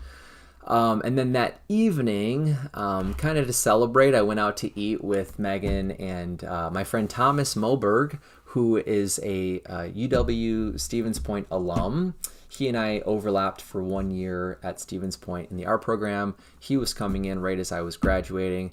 But during that year, we got to know each other fairly well, I would say. And then the year after I graduated, I was still in Stevens Point, and I kind of bumped into him a few times, and our relationship continued to, be somewhat active. And since graduating and moving from Point in 2016, I graduated in 2015. I moved in 2016. Since that time to, paint Grand Traverse, I've seen him maybe 2 times. But we've kept in touch a lot online. And Thomas was in Paint Grand Traverse the year before, last year, and that was his first plein air event ever. So it's really cool to watch someone just apply to a juried plein air event and get brought in or get selected, and be able to. And it sounds weird, but be able to kind of compete, or at the very least, like live up to the pressure, and to come prepared and take it in a direction that's really unique and really thoughtful and meaningful is really cool to see, and it's inspiring. So it was really fun that Thomas was there again this year, and to kind of get to hang out with him a bit more and paint together. And as you'll see, we shared a lot of time in the gallery as well. But anyway, after the award ceremony, I felt awesome because, I sold my painting, and somebody, the judge gave it an award. So I was like really, really happy and really proud of that painting. Anyway, I was like, why don't we go get some food? And we were talking with Thomas for a little while on our way out. And I was like, are you hungry? Like, do you want to hang out for a little bit and get some food? And before that, he had mentioned like he knew what he wanted to go work on that night. So I was weary about like, hey, do you want to go get some food? Because during an event, our time is really precious to us. So I didn't want to eat up too much of his time, but we went to this area called the Little Fleet, I think is what it's called. And they have like 7 or 8 different food trucks, and there's a lot of choices and options. So Megan and I had some pizzas that were very good. And anyway, we had a beer with Thomas, and that was a lot of fun. And then after that, the light was it was at that like golden hour point. I think we left that eatery area at about 8 o'clock or so. And in Michigan, they're on the furthest west side of their time zone, the Eastern time zone. So the sun sets very, very late in the night. So during this week, it was also the summer solstice. So the longest day of the year happened during this week. So we had very long light every single day if it was, if it wasn't cloudy or stormy, especially. But on this night, on Tuesday night, there was really, really nice light throughout the city. And Megan and I drove around, and I found this alleyway view not far from my nocturne location. It's sort of on the other side of the street or block. This is a building that I think is included in my nocturne at that horizon point in my painting. So that might help you figure out like where I am in relationship to that painting. But I found this view of this building, which the picture is kind of blocking, my easel is kind of blocking one of the most interesting parts of the view, which is that the building has this sort of laddering or like ladder shape to it. And I liked that interaction of line and geometric shape. So I picked this 8-inch wide by 24-inch panel that I made as my surface to really focus on the relationship of the telephone poles to the architecture within this sort of condition of light. And, you know, I don't typically photograph my subject when I start my paintings because, you know, plein air events and competitions can get kind of weird sometimes where people are like, you know, wondering, you know, are you really painting from observation? Are you using your phone at all? Are you, you know, taking pictures as reference? And I try everything in my power to avoid any weird possibility that somebody could think like, oh, he took a picture at the start of this painting. That's a little weird, you know, so I don't photograph the view. But in these moments, I kind of wish I would, because it would show you what it looked like when I got there. And there are buildings behind where I'm standing that are casting these different shadows all over the rest of the block and these other buildings. And there was this really high contrast of light from light to shadow on this little part of the building here that caught my eye. And that, to me, that's what I wanted to paint. That was the thing I was like, that's interesting. That's really cool. I want to figure out a way to represent that. So that's what I blocked in first. I didn't even really spend that much time with my viewfinder. I just looked at it for like the height of the telephone pole and how much the foreground, and I was trying to be conscious of like where I was placing the horizon line and those kinds of things and proportions. But I wanted to jump into the painting right away because of the fleeting light, and I liked the proportion of the light as that shadow was starting to kind of cover the rest of the building, because the sun was setting sort of behind the building behind me. So that's as far as I got the first night that I worked on it. And then the next morning, on Wednesday, I went right back to that same location on Old Mission Peninsula, looking at the East Arm. And I parked my car, and within 2 minutes, my new friend June rolled up. It was bizarre, right? Like how quickly we both showed up at the same time. But it was really cool. So he parked, and I showed him my painting I was going to work on. And I was starting to set my stuff up, and he said, cool, like, do you mind if I just paint right next to you and just sort of watch you paint and kind of learn a little bit from you? And I said, no worries. You know, like, that's part of these events, is that you're interacting with the public, and you're choosing to be in this public side of your practice, right? Which every time I've tried to keep that mindset, I usually take away some sort of story or some sort of moment that's really useful or really just fulfilling and gratifying and wholesome. And this morning that I spent with June was really special. Rarely have I had someone that I've never met before who really liked my work, who drove 3 or 4 hours to come to see the show and choose to hang out with me like this outside of those scheduled paint outs or a quick paint or something like that. So this was really unique for me. I haven't had this sort of shared painting experience with anyone during an event like this before. So I'll always remember that experience when I look at this painting. And this is where the painting was finished. So if you can remember the earlier slide in the video, things were a lot looser and more atmospheric along the edges, and more abbreviated and kind of abstract in the painting. So I really tried to tighten some things up. I wanted to get more of the character of the pine tree in the painting figured out. And honestly, you know, if I'm being critical, I don't love that part of the painting as much as I wish I did. When I look at the view, I really like the variety of shapes and angles, but to capture that would take a lot more time and attention.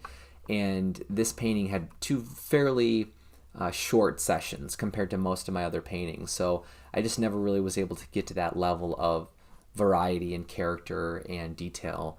But maybe that's what makes the painting more interesting. You know, this is something I talked a lot about in the workshop, is this idea of pulling the eye and drawing the eye to a particular area based on how much you're describing something. And then this was the results of the painting photographed with my DSLR camera. So again, it might be a little too warm, but this is probably pretty accurate to like daylight on the painting. So you can get a more accurate sense of the relationships of color and value, and some of the more compressed areas in the painting are more noticeable here. And if I come over here and we zoom in, you can really see that horizon line and the kind of abstraction in the shapes. That was a lot of fun to try to find and locate and compare in the painting. So this is my favorite area, I think, in this painting. It's a toss-up between the water and the bay, and then the warm to green, kind of red to green contrasts in the trees. Because what's so interesting to me is how temperature starts to appear, or chroma or hue starts to really appear the longer we look at things.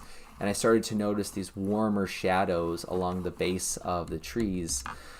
And you know, it was a really good painting for me to make and to focus on things like edges and color relationships, or even paint quality. The sky has a little bit more of a thicker paint application.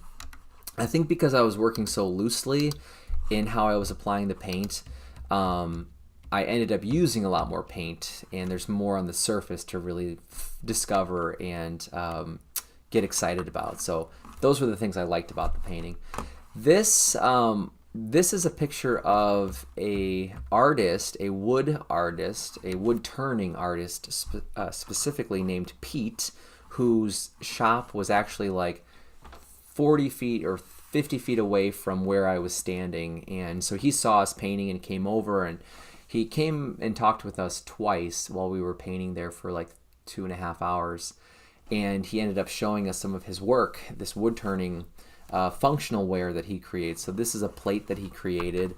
I don't know the types of wood. Maybe one of them is cherry or walnut, but they were really, really beautiful objects and beautiful works of art that he created on his lathe. And it's cool to just meet another artist and local who was somewhat familiar with the show. I think he's gone to the reception a few times, but it was fun to get to meet someone who looks at this particular view really, really often. So Pete was a really nice guy. So he's the other person that comes to mind when I look at that painting. And this painting I ended up titling similar to my hay bale painting, but it's looking at the opposite direction, I think. So, you know, the hay bale one is the west side of the peninsula. I don't know if I said east side, but that's the west arm from Montague Road or Montague Road. This is the east arm from Craig Road. So they're very similar titles, which is kind of fun because it's sort of like this mirrored perspective from the peninsula, right? It's sort of, they're very similar with how they're kind of composed and how much space was given to the water in the paintings. And then the titles kind of connect them, almost like these two sister paintings, which is kind of fun. And that painting was purchased during the exhibition, this East Arm painting. And then this again is on Wednesday. So Wednesday was kind of our last clear, sunny day, and I knew I had to finish my large 24-inch painting. So I went back to the church lawn and continued to work on my large painting. And the key thing by this third session was really trying to hone in the relationships of the dappled light, because I knew that was a very important part of the painting's idea and composition. So as you can see in the photograph, I had a whole afternoon of just dappled light to inspire what I was doing with my shapes and my color relationships. And I don't typically paint dappled light. That's not something I usually look for as a subject, but for this painting, it was something I fell in love with and really started to appreciate as a texture, as a pattern, as a subject for meaning and for temperature and for all these different things that painting kind of gets us to think about. So it ended up being probably my favorite painting from the week because it was kind of different for me, and it forced me to really pay attention during the observational process and to just keep working at this like foreground area until it felt convincing and it felt interesting at the same time. So if we look closely here, we can see there's quite a bit of abstraction happening in the foreground in these shapes and in these color choices that I had. And you can also get a better sense of the detail in crisp kind of, representation in the buildings, along the wall, in the trees, on this horizon plane in terms of depth. So that was all put in mostly on the first session and a little bit on the second session. So by the third session, all I had to really focus on was tweaking really subtle relationships of values and temperatures and chroma, those different color properties, and thinking more about texture and where the eye is being pushed around. So we can really see the variety of colors, the variety of marks, the depth and the layering of paint. And working on this across 3 different sessions, it allowed me to build up a history in the paint that I really loved by the end of the session. So I'm just going to kind of move us around the image here.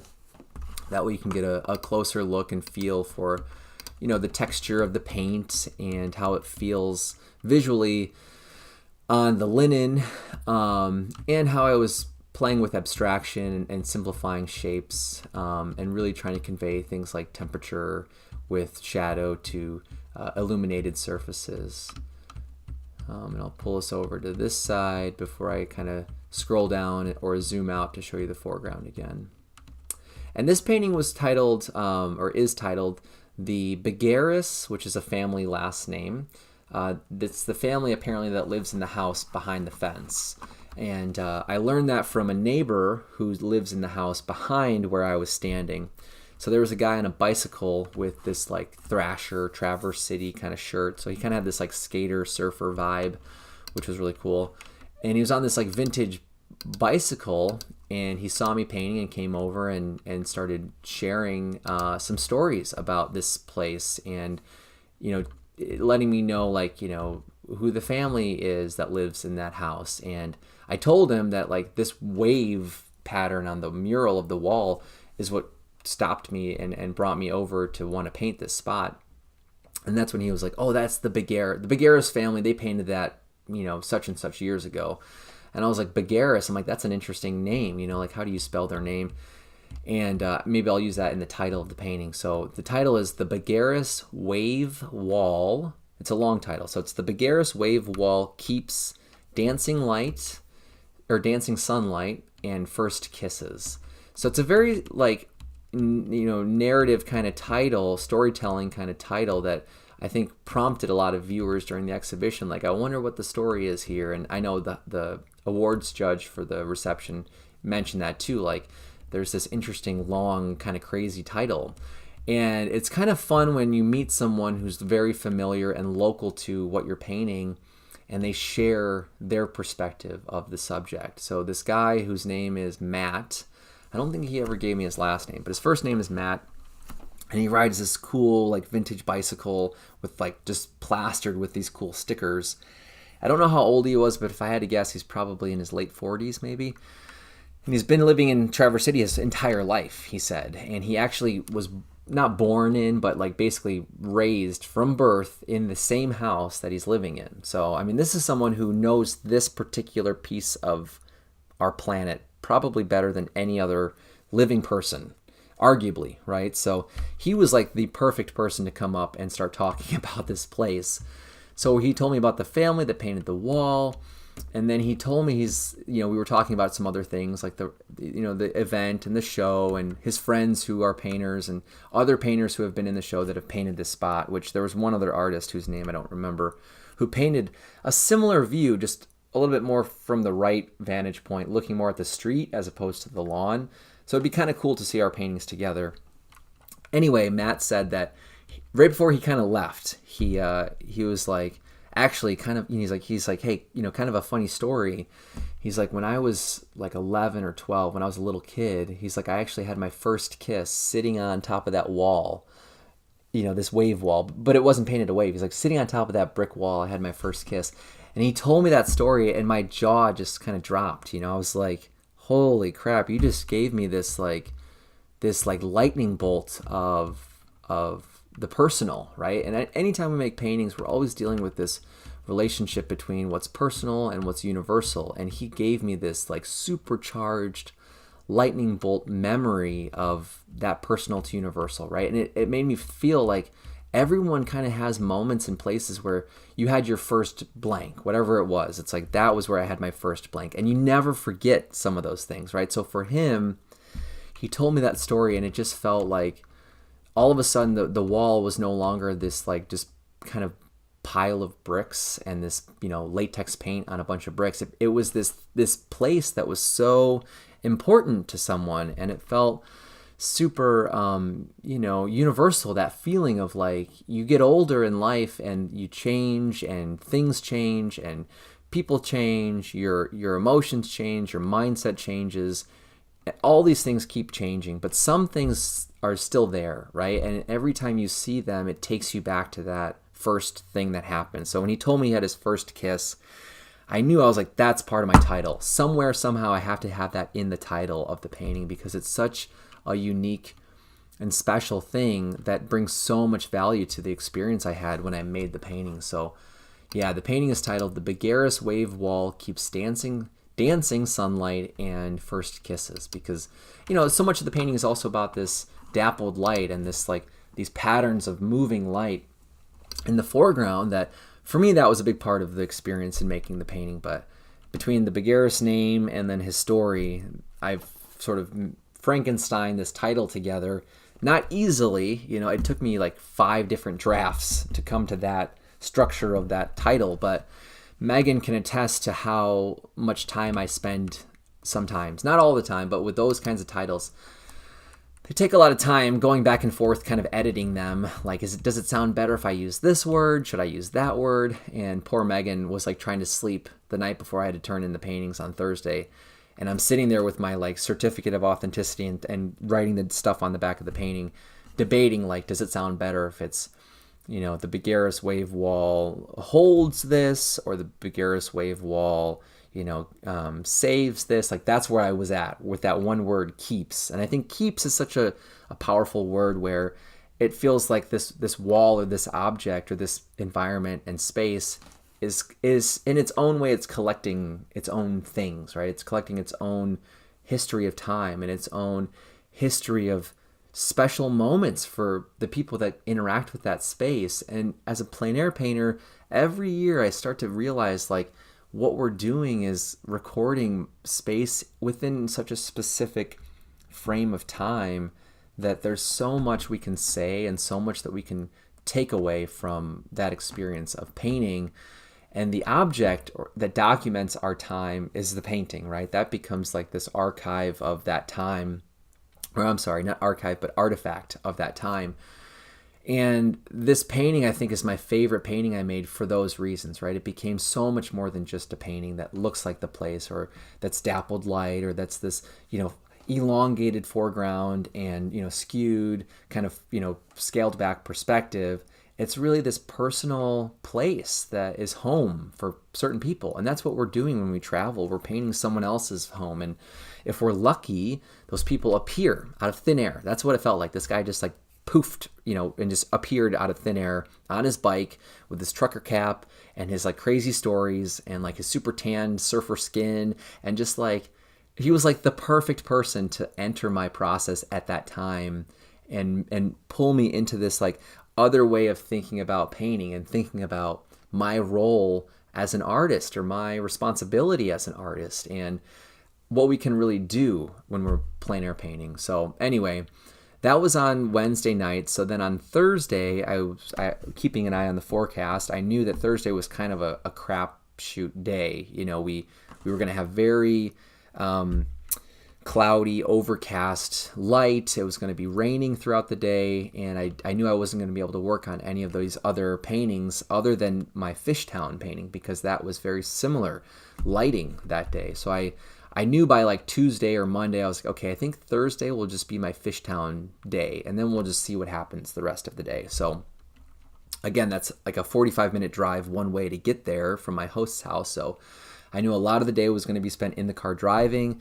But, if it's raining, it's not a big deal, because I have that cover where I was painting. So you can kind of see here that area of cover. But these pictures are in the slideshow at this point because this was the morning on Thursday. So I spent the morning on Thursday starting to frame my paintings. I wanted to start to get as many paintings like totally ready for drop off on Friday, sooner rather than later, because I know that Friday with an early 8 to 10 a.m. drop off time and then a kind of late reception, I was like, I don't want to be tired for the reception. I don't want to be a zombie or be distracted. So I have to get ahead of all of this work I'm going to have to do with framing. So I was framing a lot of the paintings. I was also photographing all of the ones that were finished, which were these four, and then this one field one up here in the top left corner. So because we had overcast, diffused light, it was actually the perfect lighting to photograph those paintings. And it's interesting because they look very warm on my screen. I don't know how they look on other screens right now, but that's like the ideal kind of, even, cool, diffused light for photographing artwork if you don't have professional studio lights. So anyway, I was photographing, I was framing, I was finishing some of the frames, I think Wednesday night and Thursday morning, like waxing a lot of them on Thursday morning. So that took me a few hours. I started all of this at about 9 a.m. and I didn't leave to go to start driving to Fishtown until 2. So that was like a 4 to 5 hour process of just dealing with framing and photographing and wiring and, titling. A lot of that stuff took me a long time. And one of the things I was doing that we can see in the photograph here is mapping out the layout of my paintings. So when they gave us our packets, which actually I have the packet still here, most events are very good at giving you everything you need during that orientation meeting, so that way you can focus on painting during the week and you're not like, floundering at the last minute to try to get something done. But in the folder, one of the things that Traverse City does, because it's not a very big show in terms of the number of artists, it's easier to manage this kind of stuff. But what helps the artists and the volunteers who hang the show is that they give us this graph paper with this, sort of reference guide of how much space we're going to have to hang our paintings. And they allow us to have between 5 to 7 paintings on our wall for the judging of the awards. And I ended up with 6 paintings that I submitted on my wall. Originally, I thought the rule was only 5. So at this point on Thursday morning, I was experimenting with different layouts of 5 of my paintings.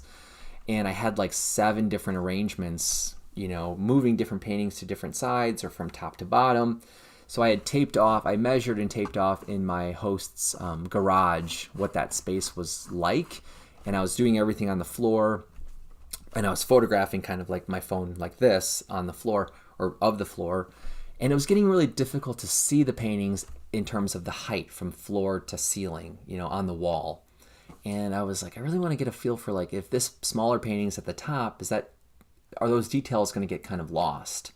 So I laid down on the garage floor and Megan photographed like where my feet matched up with the bottom of the wall, so I could kind of I could imagine like, okay, what's at eye level and what might be too low. And honestly, that was really helpful. So it's kind of a funny picture that I wanted to show just because I'm like laying there like a corpse. And it's kind of a goofy picture. But anyway, this was something that I don't usually do because we don't typically have the ability to design our walls for shows. So this is a unique thing that Traverse City was doing. And I think this was a new step for them, actually. I think this was the first year that they tried that. And so they gave us 2 of the sheets. They know artists very well. And so it was very nice that they gave us 2 sheets where we could kind of try a couple things on one and then really refine the design for the second one. So I submitted the second sheet of paper.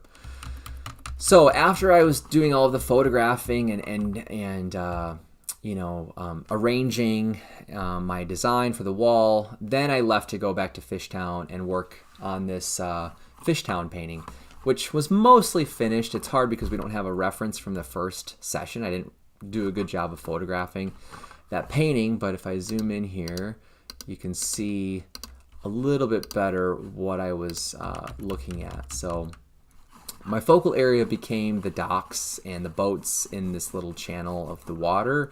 And I don't paint water very often. I usually stay away from water. I usually stay away from dappled light. this week for me was like kind of stepping out of my comfort zone a little bit with subject matter and trying to challenge myself with, can I do this? Can I paint this subject? Can I figure out my way of approaching this subject matter that still feels authentic to me? It still feels interesting and exciting to look at. And is it effective as a painting? So that was part of, my goal with this event, was to sort of push myself and think about subjects that maybe I usually stay away from. So in the first session, most of this was pretty much painted. And then when I came back, I repainted the pattern in the water. I repainted a lot of this area and refined and introduced more shapes of colors. I repainted some of the beam that's in front of the focal area, and I glazed over. And glazing, if you're not familiar, is a term or a process in painting where once a painting is dry, you can do a thin translucent layer of oil paint over the dry layer using your oil medium, whether it's linseed oil or a gel medium, and thin your paint out so it's really translucent to shift these really subtle transitions of color and light across your painting.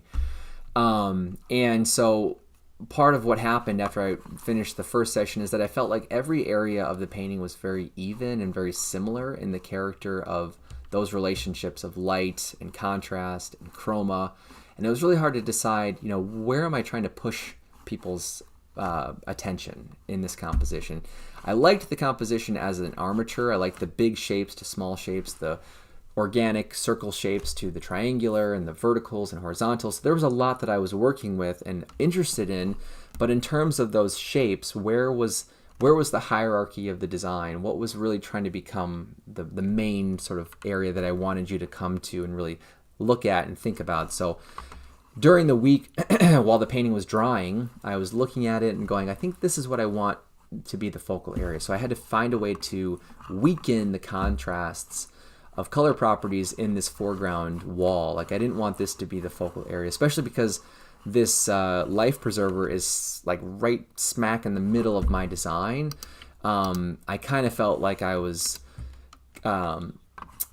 goofing up with some of the rules of composition, right? I'm trying to get this to where we can see the painting as a whole image without my little video or name covering anything. So here you can see this is pretty much right in the middle of the design. So I also wanted to get our attention away from that and to make this composition a bit more engaging.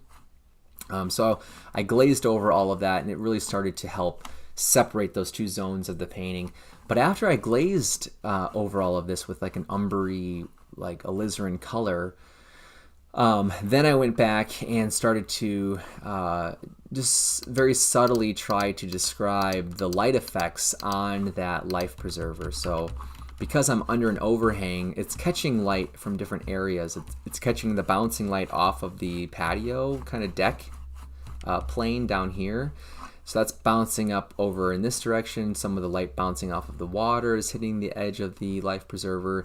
And then from the top, there's still ambient light coming through and underneath the patio and illuminating this like closer rounded plane of the life preserver. So that became a lot of fun to kind of subtly shift those color properties on the planes of the object, which again is kind of different for me for my plein air work. I don't do a lot of glazing typically during events because usually the paintings aren't dry enough to do that, but it was so sunny and hot during the week that the paintings were drying much faster than normal.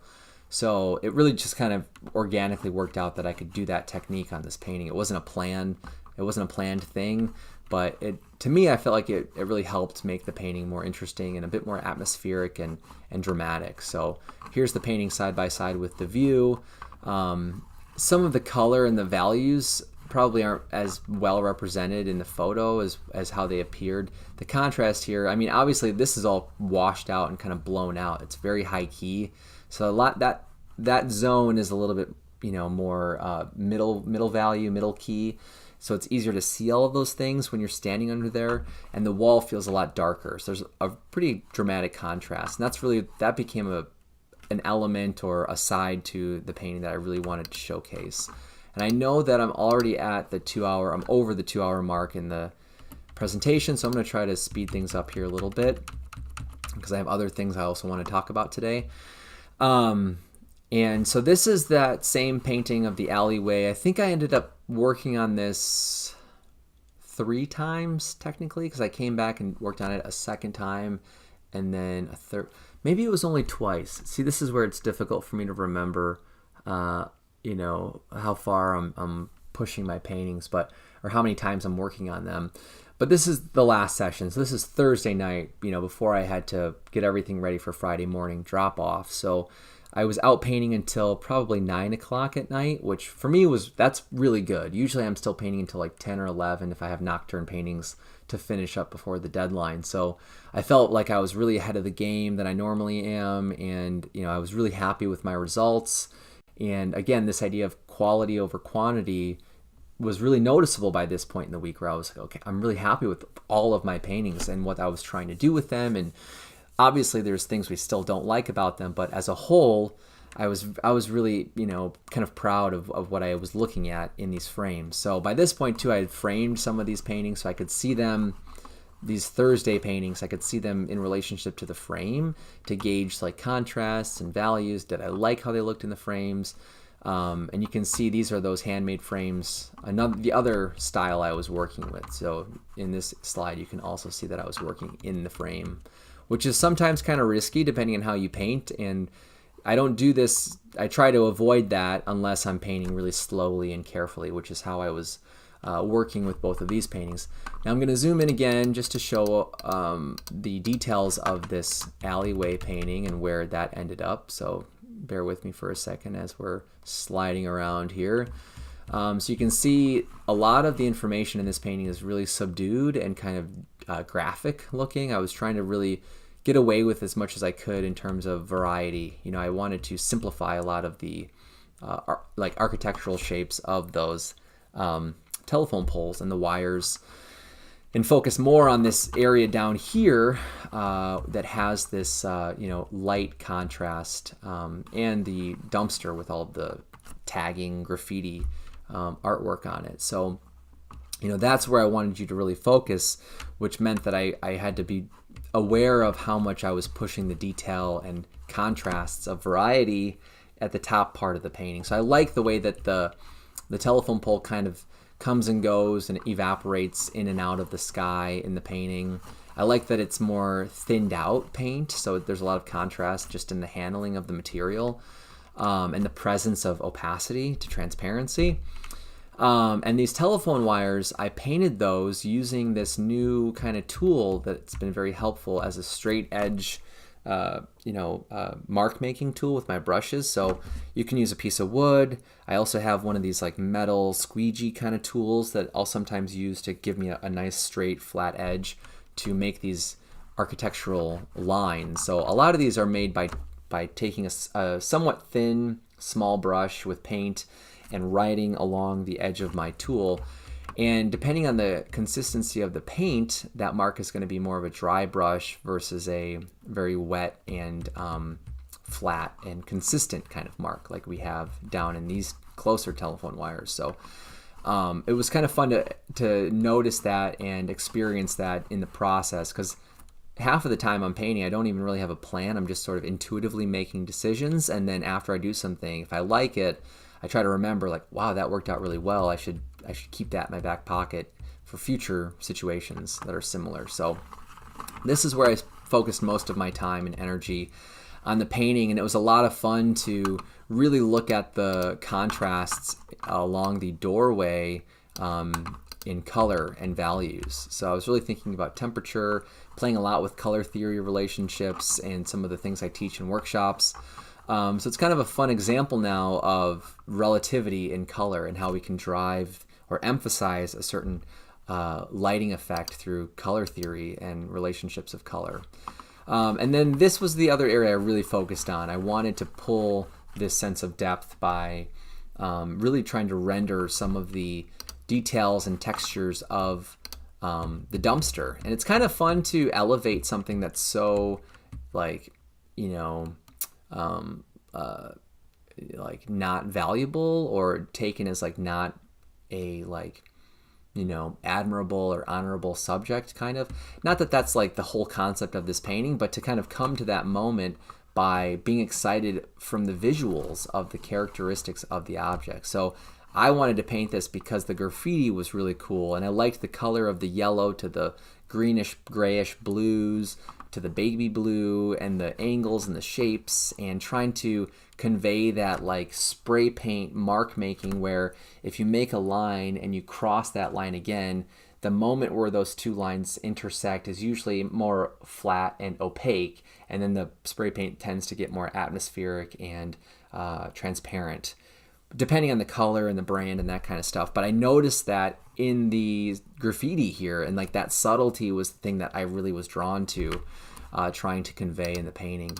So the challenge though with this painting, as you can tell by the photo, as I'll scroll up here and show again, the lighting was not the same. Look at how many clouds are in the sky. So the challenge was I never got this same lighting condition in the painting again as a reference. So I had to really work from my memory of that wall. And again, this is where it's like, man, if I had a photo, you know, maybe I could have used a photo, but you know, this is where the events and the competition, it's like you got to be really mindful of like, you know, setting yourself up for like accusations, and it's kind of, that stuff is all stupid. I don't really want to get into it because it doesn't really happen, but you never know. So anyway, I had to work a little bit more from memory on some of those relationships of the color properties. But the nice thing is that because everything is more in shadow or is more in like a even low light condition, it made the foreground really easy to paint because that was pretty consistent every time I went back and painted on this. So that's how this one turned out. And this painting is titled, what's this one titled? Dang it, it's escaping me now. I'll have to find, the painting is upstairs. I don't want to leave and go grab it, but if I can't remember it during the video today, I'll be uploading these paintings to my portfolio on my website, hopefully in the next day or two, and you can go check on the title there. Again, if it doesn't come back to me, well, actually, I remember the title of the life preserver. That one's called Lifelines. You know, I was thinking about this historic fishing town. It's like that's their livelihood. That's how they make their living. It's this line of a channel of the water. So, you know, I'm telling you this not as like a, hey, do you get the title, but more of like, in case you just want to know why I titled something a certain way. That's the reason for that painting. The telephone pole one, it was something about, I thought it was something about tagging, or gosh, now this is gonna bug me. Or lines. I'll have to just encourage you to go to my website because it's not coming to me right now.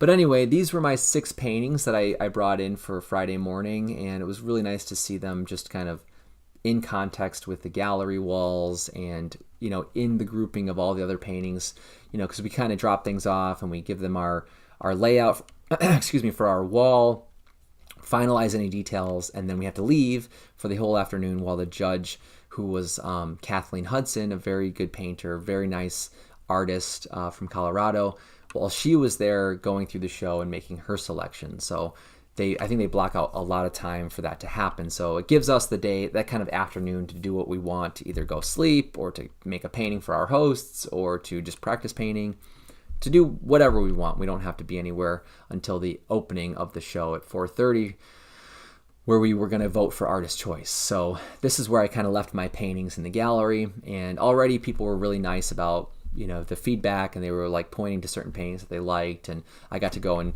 you know, look at their work and share some of my feedback before seeing them on the wall. But anyway, that was really kind of a nice moment to kind of get a feel for.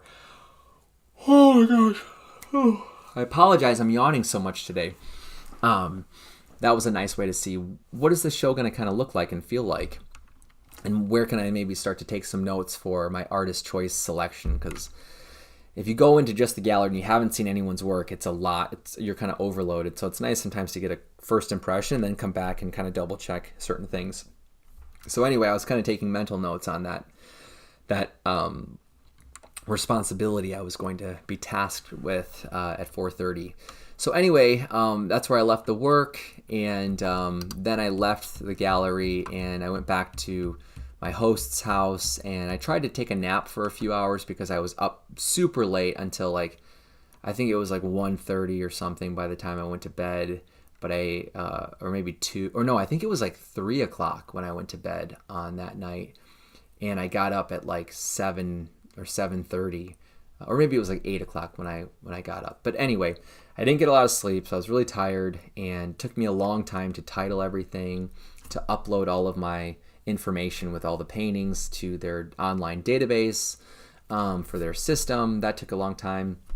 I could have been working on that stuff had I, remembered that was something I was expected to do. So I was a little bit annoyed at myself that it's like, I had a lot of downtime throughout the week while I was between paintings or at night or in the morning where I could have just been keeping up with that side of my duties, and I just totally spaced. But so it was my own doing that kept me up that late. Anyway, so then I tried to lay down to take a nap. Didn't really work out. I was just so excited, I think, for the show, and just I knew I wanted to go out and make a painting for my hosts.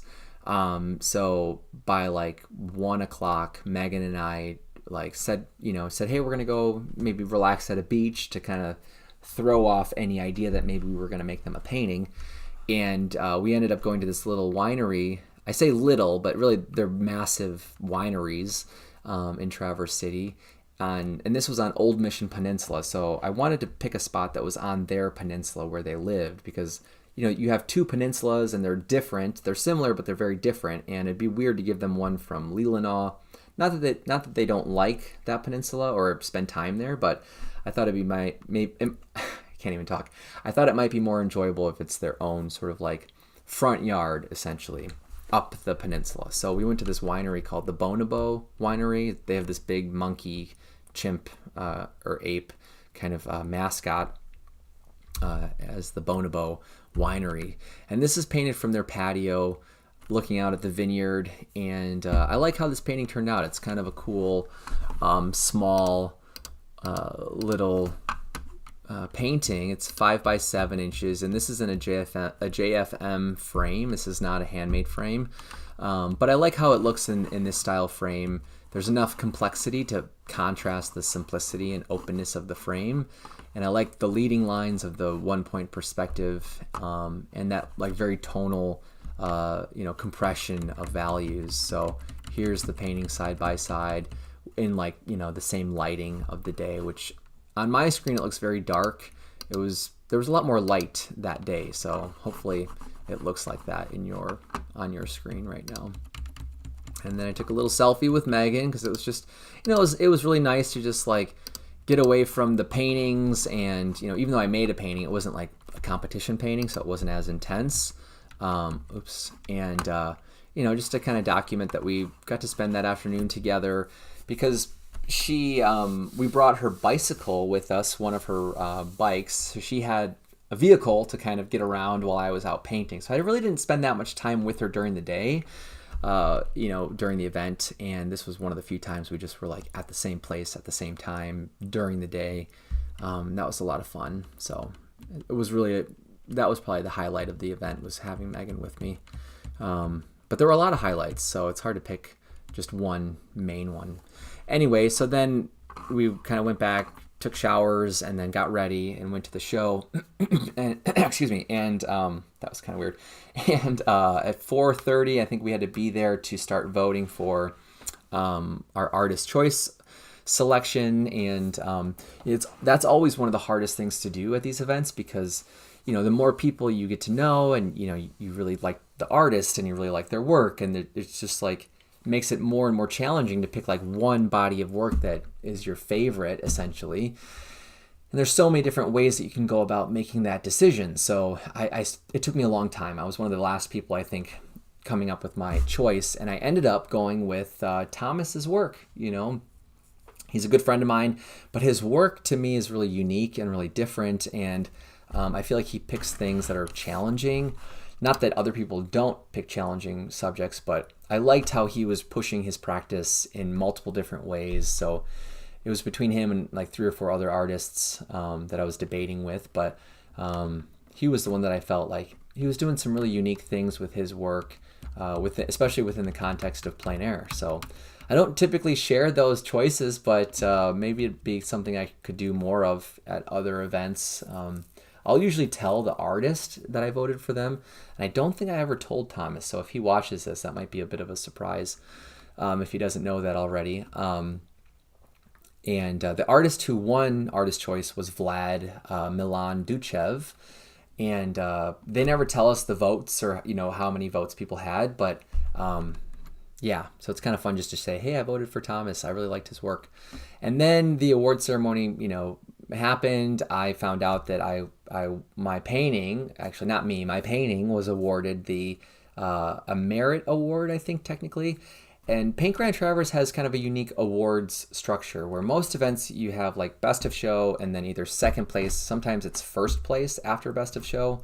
Other times best of show is the same thing as first place, so it varies. And then you have first place, second place, third place, honorable mentions, and then like category awards typically, and then artist choice awards. For Paint Grand Traverse, they have best of show and then 3 merit awards and then 3, I think, like honorable mentions and another 3 grouping of awards. I'll show you the list and who won on the next slide, but my painting, the Bigueras wall painting, won a merit award. And it sounded like the merit awards were all kind of the same level of award. That was my first kind of interpretation during the ceremony. But then later on, somebody pointed out that we had different colored ribbons. So then I was like, well, maybe there is kind of a hierarchy to those awards. When I saw the list of awards on this wall kind of sign that I'll show you in a second here, my painting is listed as like the second award. So part of me is like, maybe this is the second place award technically, and it's the red ribbon. There's a white ribbon and a blue ribbon, I think, or like a green ribbon. So maybe that's part of the distinction too. But technically it's a merit award. Like on the ribbon it says merit award, on the sign it says merit award. So I can't necessarily publicize it as like second place, but I just mentioned that because it's kind of a unique structure.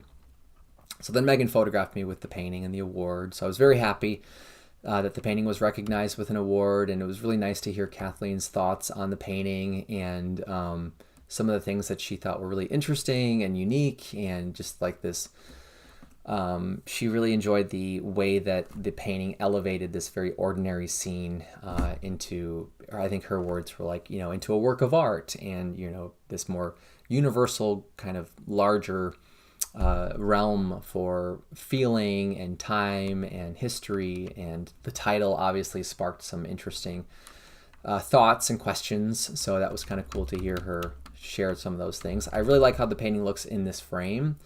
And the painting did not sell during the show, so I still have it, and I haven't decided what I'll do with it, if I'm going to apply it to shows or bring it to one of my galleries or try to sell it independently. But I'm using the frame for Door County's plein air event next month, so it's currently unframed. So I would have to make a new frame for it if it was going to be sold somewhere. But I'm also happy to kind of hang on to it for a little while and just live with the painting because it was such a special painting.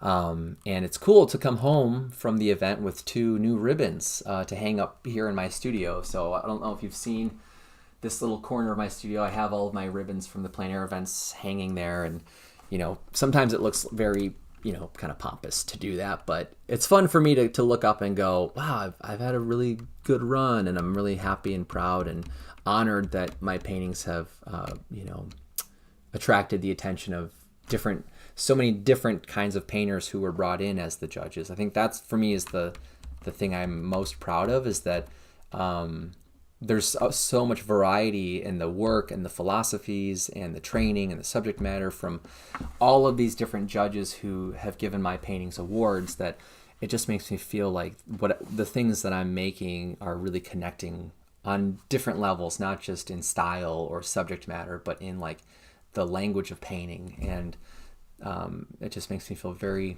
special to have that feeling.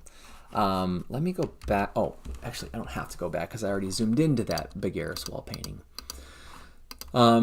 so this could be a 3-hour video. So, feel free, if you're watching this as a recording or even if you're here live, feel free to pop in and out during the presentation. And thank you to those of you who have tuned in during the live stream and taken time to listen in as I'm doing this in real time. So this is that sign, obviously, for the awards.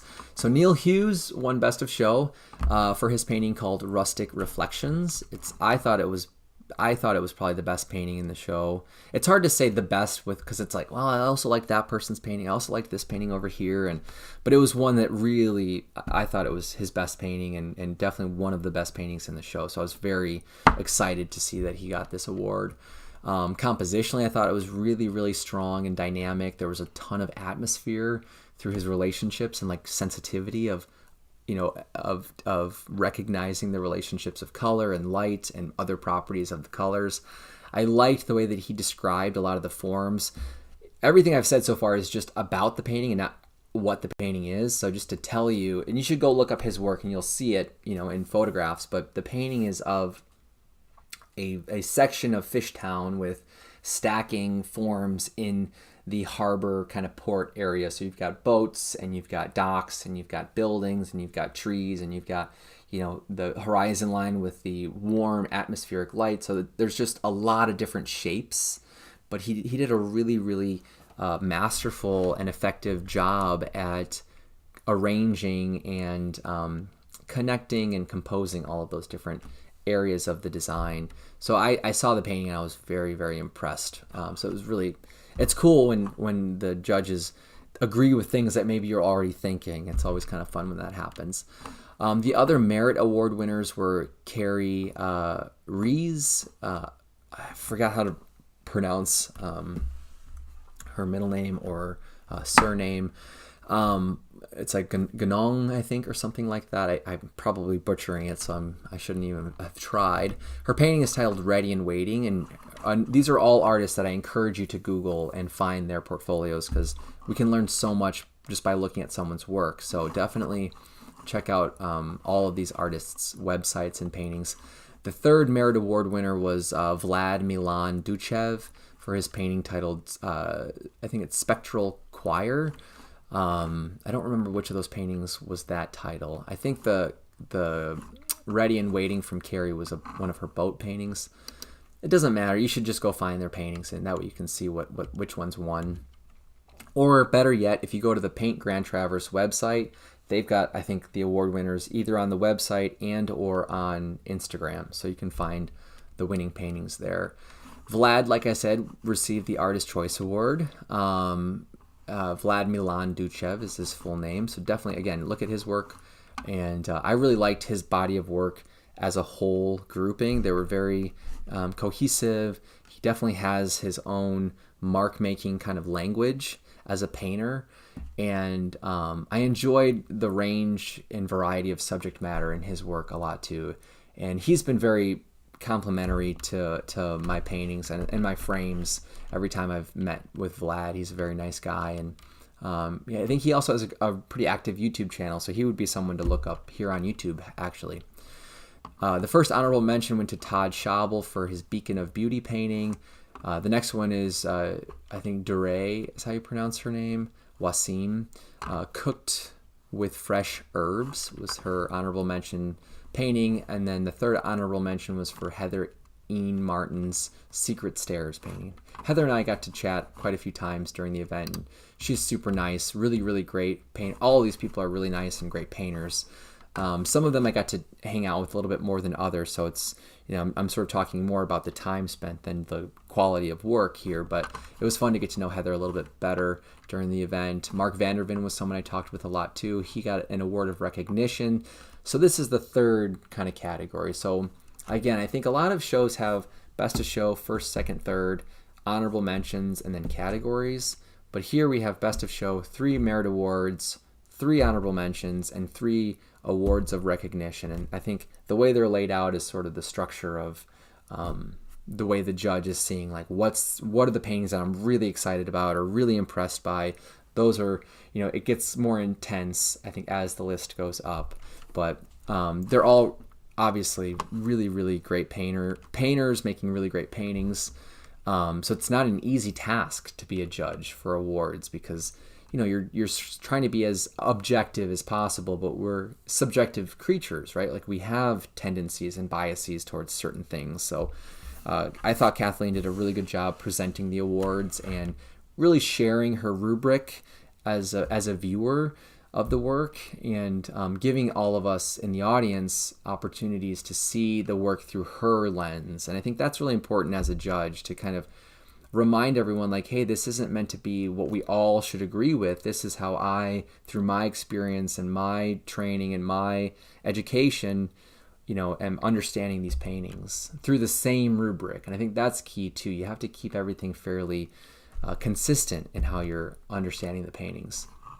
So Mark Vanderven was the first award of recognition for a receiver for his painting Before Fall Dark. The next one was for a painting by Tatiana Roberts called Sunset on Lake. I thought that was a very good painting too. She had some really nice water, kind of like beach water paintings. And then Krista Pisano got the third award of recognition for her painting Rainy Fishtown. And I really liked her work a lot too. She was somebody that I was like, I really kind of want to vote for her for Artist Choice. So it was hard. It's not easy to vote for Artist Choice. Here is Thomas, my friend, my buddy Thomas, who I've been talking about. He's actually, it's really funny. So he was living in Iowa City the last 4 years or so, I think 3 or 4 years, with his partner Jamie, who's also an artist. And he met her while they were in Stevens Point's art program. So they've been together for quite a while. And Jamie actually just accepted a position at a university, none other than Michigan State University, where I got my MFA. So Thomas reached out to me actually like a month ago asking about Lansing, and I think she hadn't fully accepted the position yet, and she was still, wanting to get some advice and hear, from people's experiences who have lived there and been involved in the program and the art department and knew the faculty, and I could give kind of a firsthand, experience from when I was in grad school there. So we've talked a lot about Michigan State during this the event when we were hanging out too, which was really nice. Now Thomas and Jamie are moving to Lansing, and they'll be part of the like Michigan State, East Lansing kind of art community. So, if you're in that area, I still have quite a few friends that are in that area. Definitely try to get out and meet Thomas and Jamie.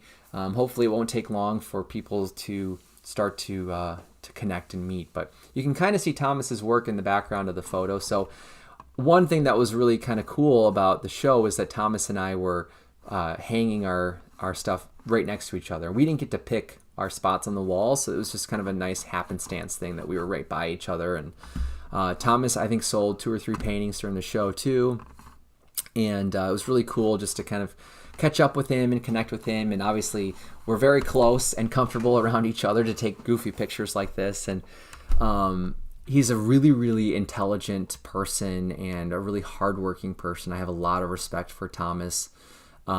He's way more mature than his age probably would maybe lead you to think, and that sounds very ageist. I'm not trying to be ageist or speak in terms of stereotype here, but Thomas is just a very well-rounded, globally minded person, and he's very empathetic for people of all backgrounds, and he's someone I learn a lot from, just thinking about what is our role as a person in our global community and with the future and the state of politics and the environment and sustainability and resources. And he's not someone that goes around making other people feel guilty if you don't care or talk about that stuff. He's someone who just, he's an activist through example, right? He's someone who is, he's trying to be part of the conversation on these really, really important things that we're all going to have to face if things continue the way that they're structured in our societies across the country, across the world.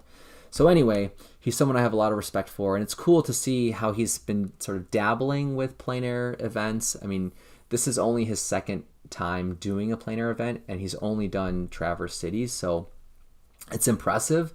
most people that apply to shows at this caliber are doing a lot of other plein air events and have a lot of experience with other events. So it's cool to watch someone just sort of jump into one of these kind of higher echelon kind of plein air events and be doing well and make work that's really unique and pushing the boundaries. So that's, again, this is why I voted for him for Artist Choice, which, it wasn't an easy choice necessarily, but I'm glad that that's what I selected for my vote. So anyway, you can see our walls side by side there, and we took a selfie with Megan. And then after the show reception on Friday, a bunch of the artists were like, "Hey, we're going to this brew pub. If you want to come, no pressure. If you're busy, no worries." So Megan and I decided to join them, and it was mostly artists in the show, but there were a few people like from the staff at the art center and actually some of the like patrons of the event who met two of the artists at the table. One of them was Neil. This is Neil Hughes here. Real quick, so we got Neil Hughes, Heather Ian Martin, Christian Matthews, Thomas Moberg, and then I'm forgetting the name of this gentleman here. Bob, I think is his name, and his wife. Crap, now I can't remember her name. And if they watch this now, I'll feel terrible. But they have this this like yacht that they live off of, or this sailboat. Not a yacht, it's a sailboat that they've kind of rebuilt, and they kind of run it. Mostly just the two of them. They travel and live off of their boats. They had a lot of really cool stories that they were very generous about sharing with us. But they met Neil and another artist, Krista, who's on the other side of Neil, and then I think Kathleen Hudson was sitting at that end of the table too. And then I think there was maybe another staff member who I don't think I actually met her, so I don't remember her name, but that was sort of this end of the table over here. And then this red shirt is actually the shirt of Jeff Steiner, who's a watercolorist from Minnesota. Really love his work. He was another person where I was like, kind of want to vote for his work too. So Jeff Steiner was there, and then I obviously took the picture. Megan's to the left of me.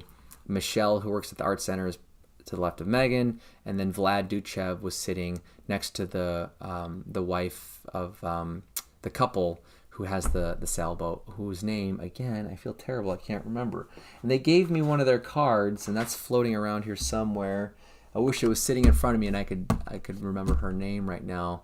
But anyway, they're very nice people. They met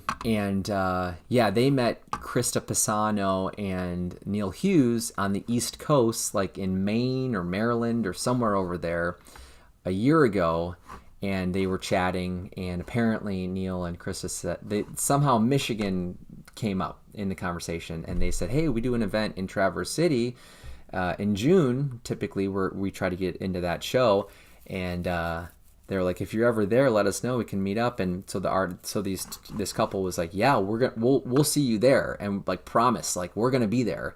And I guess Neil and Krista were like, "Okay, great." And like typically people say that, and you don't see them again. It's like life takes over and they forget, or something comes up, they can't make it, or maybe the artist doesn't get to go. Who knows? But it all worked out, and they were Neil is actually when Neil was painting in Fishtown with me. This couple came and found him, and they were like, "Do you remember us?" And it was like this reunion moment, and I was like, "What the heck is going on?" So it was cool to hear that backstory. The last thing I'll say about this slide is that Thomas is holding this instrument called the stick dulcimer, and it's kind of like a ukulele, kind of like a guitar, kind of like a lute. It's got, I don't know, 4 or 5 strings, I think 4, and he was playing us some songs, and it was a blast. We were all just having a really great time, and you wish that every night during a plein air event was like that, right? Where you're just getting together, you're relaxed, you're having fun, you're eating good food, you're catching a buzz maybe, and talking about the week and painting and plans, and the atmosphere is just really what you hope every event can have. So that was a highlight of the week for sure. Okay, now we're past Traverse City, Paint Grand Traverse. Obviously, there was a lot that happened in those 6 or 7 days, so there's a lot for me to cover, which is why this is a very long live stream. And I don't know why I even say I'm going to keep this under 2 hours, because every time I set a time limit, I go way over it. So that's what I need to remember. Like, just don't even mention the time limit and just talk, and it'll just be however long it's going to be. So now we're looking at the trip home, which was very rainy and just not good weather for driving, which kind of was a bummer. We were planning to camp halfway back to Wisconsin. Our destination was central Wisconsin, where Megan's parents have a small kind of like summer cottage in central Wisconsin. So we were going back there to pick up Lenny and to spend a couple nights with them. So we decided, let's just go all the way in one day. We'll do the whole drive. It's like 8.5 hours, and we'll just get to their house, and we'll get in really late because this is the day after the pickup, which wasn't until like 3 o'clock. So we got there at like 10:30 or 11 o'clock at night, or I think it actually was like 11:30, and it was a long day, but we made it. We went to sleep, and then we got to hang out for the next like day and a half, which was really, really nice. Part of that was to celebrate Carla's birthday, my mother-in-law, and Father's Day with Daryl, and just to hang out and spend some time together because, the summers fly by. So they eventually will head back to Arizona for the winter, but it was a really nice little like family trip in the middle of all this craziness that's been going on. And during the drive home, I was checking the weather, and back in Grafton, it was also going to be raining like all day. And I was like, man, I don't think my zines are supposed to show up for like another day or two, but maybe I should check to see if they were delivered because it's raining and these are like a paper product, right? So I was really kind of getting nervous. So I checked, and it said that they were delivered the day before on Friday. So then I was starting to panic. I'm like, are these going to be protected? Are they in a dry place? Did our neighbors move the box for us? So I texted my brother, Tony, who lives close to us, to see if he would be willing to go check if the boxes were wet or damaged. So he drove over and brought them inside and unloaded them like this on our countertop, and he showed that all of them were still wrapped in plastic, so none of them were damaged, and was really helpful and kind of put me at ease. So then the rest of our trip, in central Wisconsin, before we came back down to Grafton, those next 2 days or day and a half, I was just like getting excited to come home and see how the books turned out. So they turned out perfect, just kind of pretty much exactly how I was hoping that they would. I mean, nothing is ever perfect, but compared to the second volume, so this is the third volume now for the zines, and I can show you here in my little video, just a little bit of a size comparison. So here are all three of the zines stacked up, and this is the first volume here, so it's only 60 or 70 pages. This is the middle one. This is volume number 2. In the middle there, that's like 220 pages, and now volume 3 is the biggest one with 260 or 270 pages. So it's a little bit bigger than the second volume there. So you can kind of see the size difference when they're stacked up like this. So I finally got the zines. I finally finished them. A lot of people who are following me online who bought the zines or supported the pre-order have been waiting like 3 or 4 months to get their zines because I advertised these being ready in like, I think maybe March or February or something like that. And they just shipped out like a week and a half ago. So they've been very patiently waiting. I really appreciate everyone who's been very kind in letting me delay that shipping date. And I hope that the book, once you have it and you're holding it and you're flipping through it, I hope you feel like it's been worth the wait because, they're really packed full of a lot of information. A couple things I'll just point out here, and I don't want to go through the whole book today because that would take forever, but also because I want to make a separate video that's just kind of like a flip through video where we can look at pretty much like every page. I'll just sort of flip through the book and I'll talk about some of the ideas behind each painting, or not the paintings, but about the book. So that way, if you want to buy one, you have this like digital flip through that you can kind of, help you gauge whether or not you think it's going to be worth it. So again, this is 270 pages. They're available now, as their normal price on my website, which I upped from $30 to $35. And I had to do that because the cost to print these is a lot more than it was to print volume 2.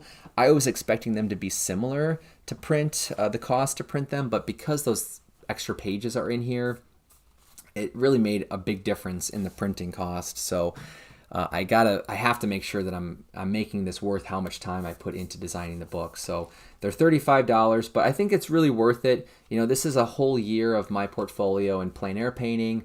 It's not just a portfolio book. A lot of it is. So if I flip to the middle, a lot of the middle of the book shows you pages like this where you can see a painting and the location where I painted it. It tells you like the size of the painting. It gives you a bunch of information on just seeing the reference to the painting. So I tried for almost all of the paintings in here to show you the location compared to the actual finished painting. And then in the beginning of the book, there are some new things that I incorporated. So I've got this like table of contents page, which it tells you in order what you're going to see in the book. I didn't put the page numbers because that would have taken up a lot of extra time probably. So we have things about like the first sort of essay that I included that I wrote. There's like 4 or 5 different little short essays in the book. This is one of the longer ones. It's like a 2-page spread. So you can see there's quite a bit of text on here. That's my statement of gratitude. So this is my opportunity to really thank a lot of different people who, influenced or made a big impact on my experience in making these paintings, whether that was a host who gave me a place to stay, or a judge who awarded one of my paintings or recognized one of my paintings, or a collector, just a lot of different people. It was really nice to plan that out as like an introduction to the book, to someone who maybe is familiar with my practice, or maybe someone who's brand new to my practice. You can kind of get a sense of like how I'm doing this with the help of so many different people. So the next essay, looks like this on the next spread. This essay is called On Painting, Philosophy, Process, and Goals. So it's sort of like an update on those topics, right? Like, what was I really trying to accomplish through a lot of these paintings, and like as a whole portfolio? What are the big ideas that I was really thinking about, and what changed with my process? And it's more of a philosophical description of all those things, and less about the process. Well, a little bit about the process, but to me it's a bit more about the philosophies of painting and stuff I talked about earlier from Traverse City and those experiences. So it's got there's another page here that kind of finishes off that essay. I think it's like a 3-page kind of essay, and then we've got this like nice little paint tube image, which is a segue into the third essay of the book, which is titled On the Practice of Color. I'm kind of stealing these titles from theory books I've read when I was in school or out of school, where you're just titling it like on the topic of whatever you're going to talk about. So that was kind of a fun little nerdy thing I got to do for the essays. So then there's this spread about the start of the color essay, which is mostly about my color chart book that I made in 2023. So that's been a really important thing for my process. So there's a 3rd page here for that essay. And then we've got 2 pages that show you some of like the actual making of those color charts. Here's another part of the essay over here. So some of the essays are a little longer. I think that's the last page. So it's kind of like a 4-page essay. And then we go into my color charts, which I reproduced for you in the book. So this is kind of a little sample of what to expect in the book. But again, I'm really happy with how things turned out. A few pages later, through the color chart pages, the next essay is on framing, frame building stuff. So it shows you some of that process with some pictures. And for anyone who wants to make their own frames, I think it's helpful to just see how someone else is solving those problems.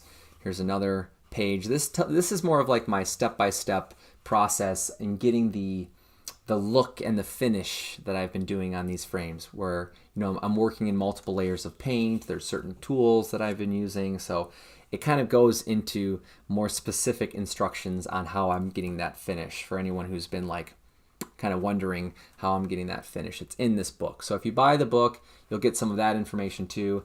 The essay ends on a little half page there, so it's like 2.5 pages. And then I've got a little like half page, 1 page kind of mini essay on surface. So it's mostly just like a little blurb. on tooth and ground. So it's called On Surface, Tooth and Ground. So it's about what am I using to make my panels and what did I really like painting on this year. And then I think this is the last essay. Well, actually, no, there's two more.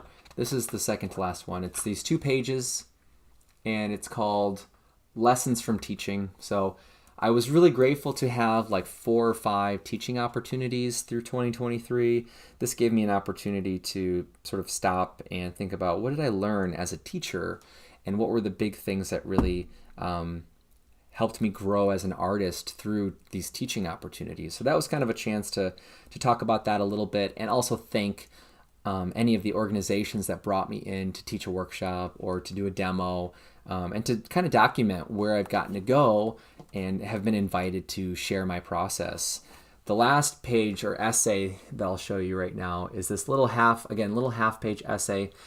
This is only on the idea of staging props in plein air. So it's called On Staging and then Props in Plein Air. So again, if you're familiar with my practice, you've probably seen some of my paintings that are plein air paintings, but they're really about handmade objects. Actually, I forgot. The essay continues over here. I think maybe that might be the end of the essay. Well, no, and there's a little tiny paragraph on the next page. So it's like a 2-page essay kind of, if you put it together, or a page and a half. But anyway, it's all about the, those handmade props that I carried into locations and staged, and it was about painting those props. So the rest of the book in the middle is mostly about like the portfolio of paintings that I made throughout the year. So it's kind of like the catalog, or like the plates. If you're a nerd on art books, it's usually like plate such and such. I don't have like a catalog in the back of the book for all the paintings. It's showing you everything I made in plein air in chronological order in this part of the book. And then it's a lot. It's the bulk of the book is the portfolio, where it's mostly just images and titles and that kind of stuff. And then we get to, I'm not even sure, I can't see my screen. I don't know how much you're able to see right now. So hopefully this is actually working out. But let me see, we get to the end of the portfolio. I made a painting in December. Here's the detail shots of that painting. And then we have our sketchbook section here. So this is always a lot of fun to show like my thumbnails, because some of the thumbnails are this like preliminary design for the paintings in the portfolio part of the book. So it's kind of fun for people to go through and relay the initial design to the finished painting. So I think there's like 18 pages from my sketchbook that are in here, some little gouache ones. And then at the very end of the book, there's a little page here where I'm thanking all of the people who opted to back the zine. So there's a list of like 23 people who chose to pay an extra $5 to help me cover the cost of printing the books, because it really is expensive to get these books printed, and it's definitely an investment for me. So it's a big project to design, but then it's also pretty costly to make. And, it's something that I'm going to take a break from after this year, mostly for the time. I love how they turn out, and I love getting to hand someone this like year of my process with stories, and now with like essays and more of my thoughts. But it really it eats up so much of my time that I can't sustain everything else I'm doing and keep designing these books. So I'm going to step away, and maybe I'll make another one in a few years that's more of a collection of multiple years and less about an annual publication. But for those of you who have purchased all 3 volumes, thank you. I love you. I appreciate you. I hope you're enjoying your little mini library of Hector Acuna plein air paintings.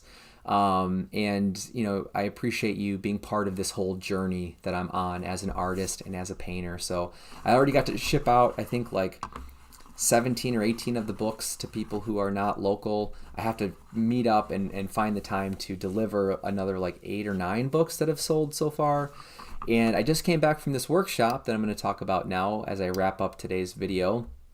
A workshop in Dubuque, Iowa. So I brought all the books with me, and I sold quite a few of them during the workshop. So the books are selling really well lately, which is really exciting, and it relieves some of the stress of spending so much to get them printed and hoping to make that money back and maybe make a little bit extra. So, I mean, for anyone who really wants to know the details, I think sometimes it's a little bit cringy to share prices of things, but full disclosure and transparency for someone who might be interested in trying to make books like this or looking for companies that do printing.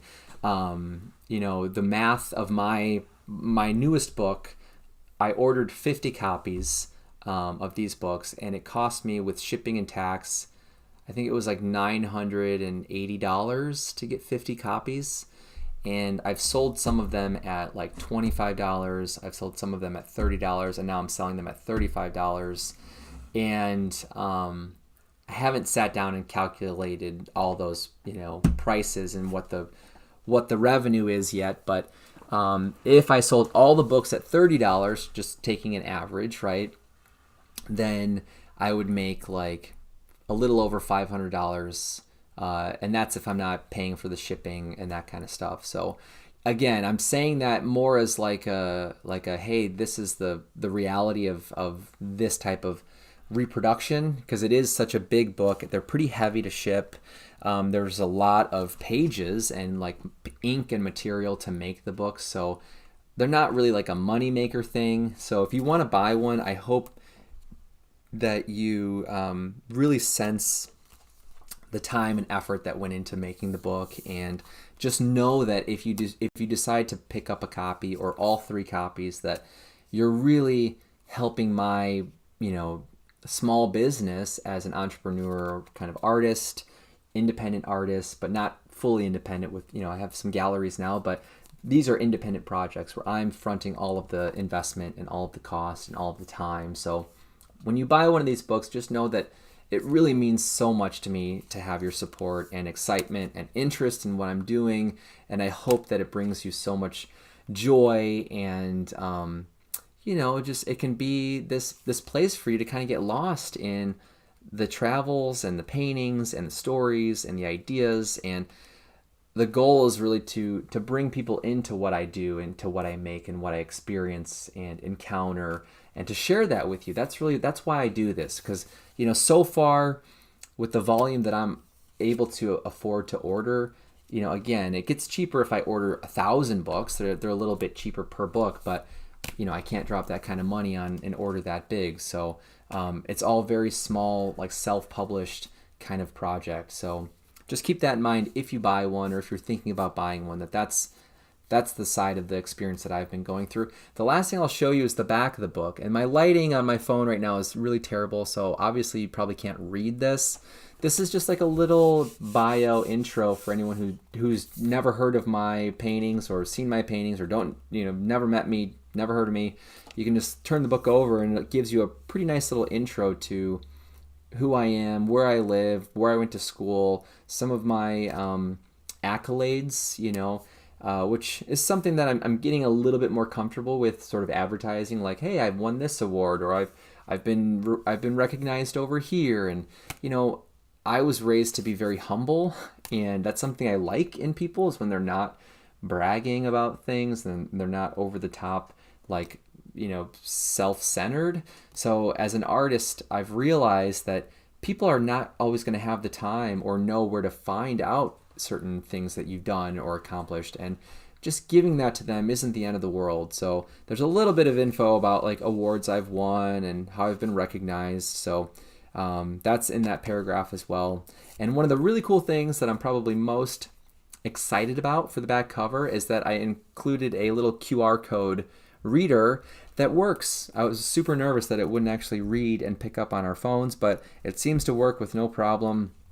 So that gives people a really fast, immediate link to my website where they can find my shop and learn more about my work and see my portfolio and learn about my workshops and teaching and that kind of stuff. So there's a lot of new things in this new volume that I'm super, super proud of. And I hope to hear some feedback. I shipped out these first books and I kind of haven't heard anything, and I'm hoping people are happy and satisfied with the results. So if you have one, let me know what you think about the book. I'd love to just chat for a minute or two about it and see what your thoughts are and what's your favorite thing. And was there anything that kind of surprised you, or have the essays, inspired any kind of conversation or internal conversation? So that's sort of an open invitation. If you have one of the books, I'd love to hear what you think.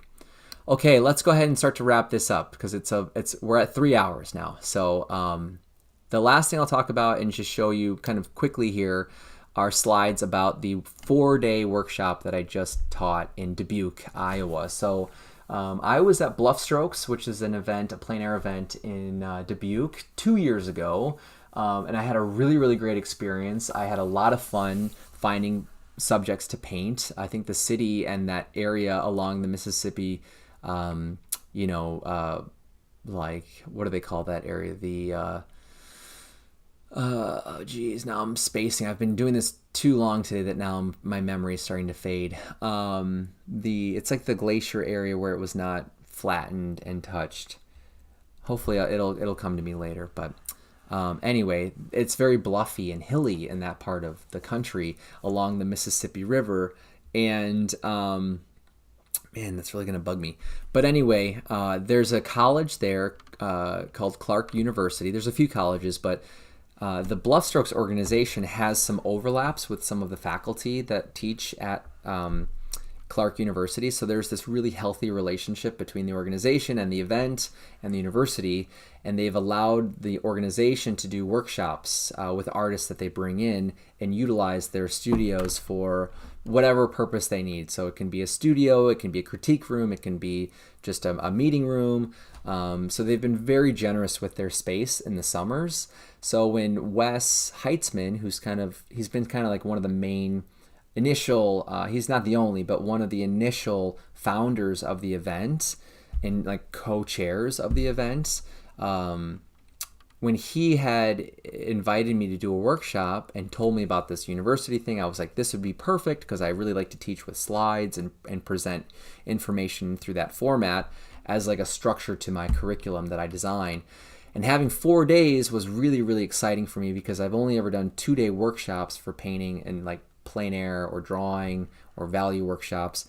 2 days has been my max so far. So having twice as much time felt like I can do so much more and not stress about balancing like how much time to present slides and how much time to give them time to work and to do feedback, critique sessions, and then to demo. Like there's a lot you're trying to balance in a workshop, but the format of this worked out really, really well based on the feedback that I received yesterday at the end of the workshop. And everyone in the workshop that I talked with at the end and during and throughout were super kind and generous and very, complimentary on the format and like the way that I structured everything. So the first 2 days we were in this studio, which as you can see is this like drop dead gorgeous studio space. It's this massive room with skylights. It's very historic and ornate, so it's inspiring architecture. And then it's surrounded on 3 walls with these beautiful windows that overlook the valleys of the bluffs. And it's on the 3rd floor of this this hall building on Clark's campus. So I walked in there and I was just like, oh my God, this is one of the coolest and most beautiful studios I've ever stepped foot in. And it didn't feel like a university, classroom studio. It feels like an atelier kind of studio, which has these like really beautiful skylights and those sort of things. You typically see that in like atelier programs, I feel like. So for me, this was new and I was just totally inspired and excited. And you can see the format of the room.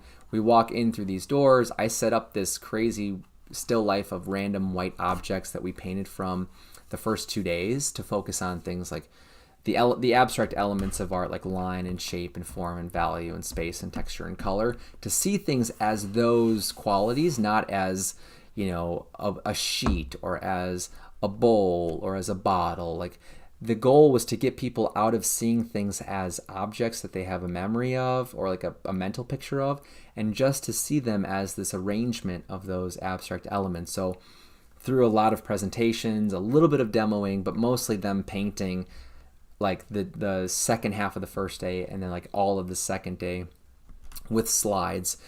It seemed like, based on feedback, that worked out really well as like the foundation and the primer for the workshop. So I'm really happy that my idea and like design for the information, it accumulated in the way I was hoping it would, where it would get people to stop seeing things as those recognizable forms or objective forms and see them more as those groupings of elements instead that we could compose with. And that's sort of the key idea, is that so many of them wanted to learn how to compose more intentionally with more information and more confidence and more, research. So all of this really played into that way of talking and communicating as artists throughout the 4 days.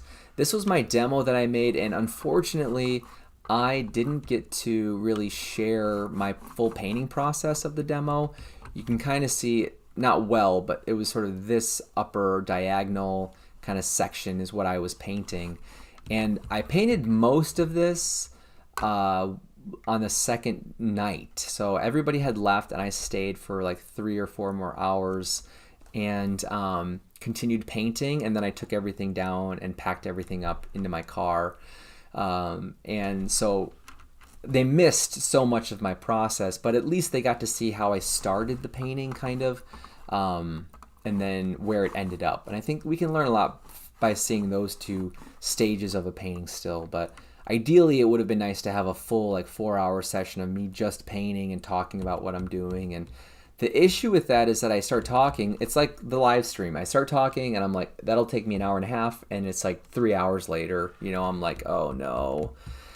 So that's, for me, that's the hardest part, is practicing synthesizing information into more succinct pieces of dialogue that still are very accessible and understandable, but it's like using more of an economic way of talking about things, right? So it's more efficient to getting to the point of what I'm trying to say.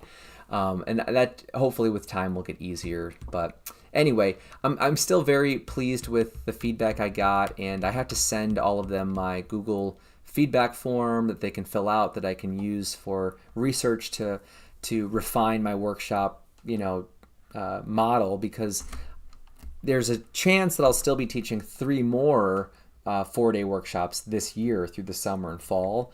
One of them, I don't know if it's going to work out, because I don't know if we have enough people signed up, and I'm going to try to keep promoting that one. So if you happen to come across this video and you're on the Pacific Northwest side of the country, like up in Washington or Northern California, Oregon, like in that realm of the country, and you're not that far away, or if you're in like British Columbia, if you're not that far away from Whidbey Island, Whidbey, please look into my workshop that I'll be teaching there. It's another 4-day workshop through the Pacific Northwest Art School, and it's going to be very similar to this. It'll be slightly better because I'll have taught 2 workshops this way before I get to that one in September. But again, I don't know if it's gonna work out, if we can get enough people signed up. So even if you don't live out there, if you wouldn't mind sharing it with people to help spread the word, that would help me a ton. Just to get this opportunity in front of people's calendars, it's really half the battle. So anyway, so I'm also teaching, before that I'll be teaching in August up in Door County, Wisconsin. I'm hoping that one's going to be filled up enough to run as well. I think we need to know by mid-July, so pretty soon. We have to hit a certain number of people, and I haven't checked recently. I don't know what the roster looks like yet. But again, if you're local to Wisconsin and you know people that maybe would like to study with me, please send them to my website. There's a teaching page that I have that gives a ton of information about my approach to teaching, my philosophies, the way I structure my curriculum. So it gives them a lot of answers to questions that maybe they would have if they're unfamiliar with me as a person or as a teacher, and maybe even as an artist. It can kind of introduce a lot of that stuff for them. So please share that with anyone that you think might be interested, because that's, advertising is such an important part about artists finding success, right, through these types of opportunities. Pardon me. So that's going to be with the Peninsula School of Art, who is also the organization that runs the Door County Plein Air Festival. And I taught a 2-day workshop with them last year that was, I think, totally full. We had 12 students last year, and the feedback was also very positive. People had very nice things to say about my teaching approach, and I could see a lot of growth just in the 2 days. And things really registering and clicking. And for me as a teacher, that's my goal. It's not to get people to go home with a great painting per se. If that happens, that's a bonus.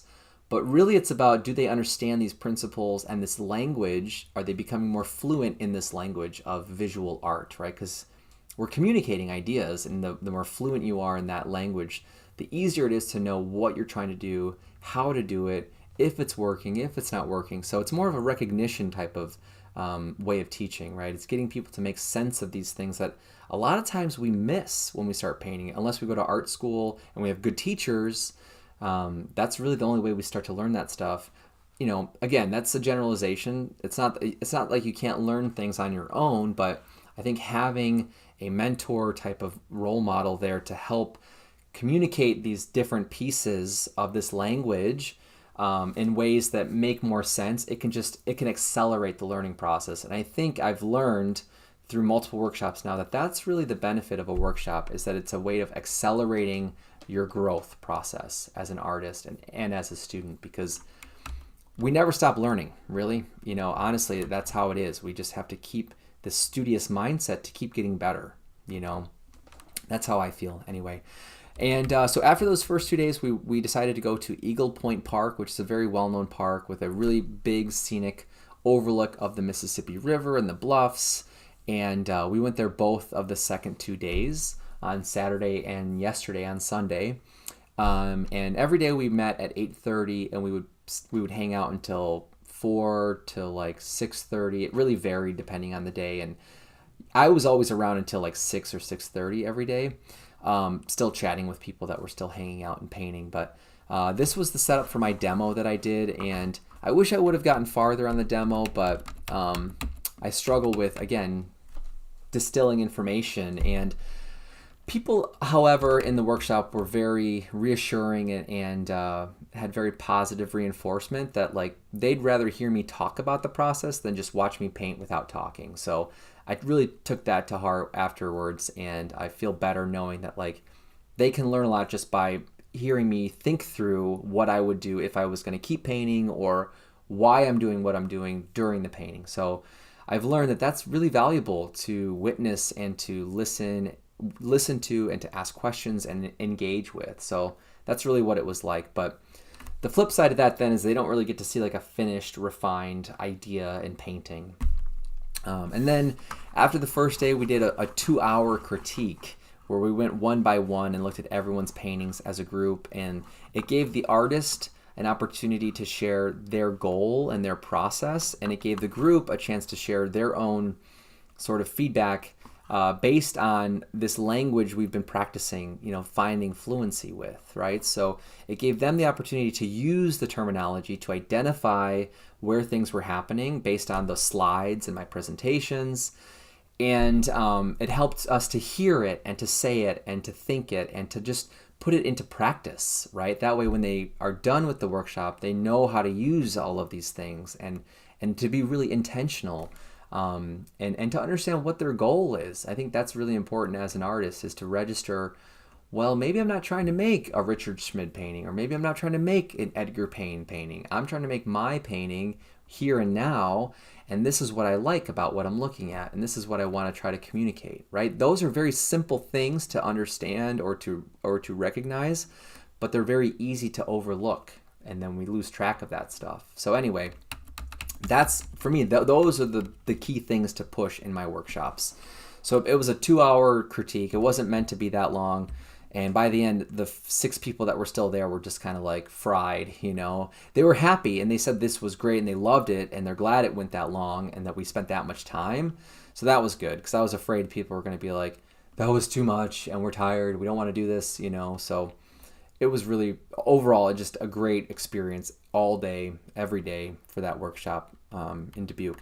This is a little demo I did not in front of anyone. It was just like, hey, I have some time. I had plans to go to Galena on the 3rd night, but that had to kind of get rearranged for Sunday night instead of Saturday. So all of a sudden I had like my Saturday evening kind of open again, and I thought maybe I'll do a city painting, because we're only in this like organic place.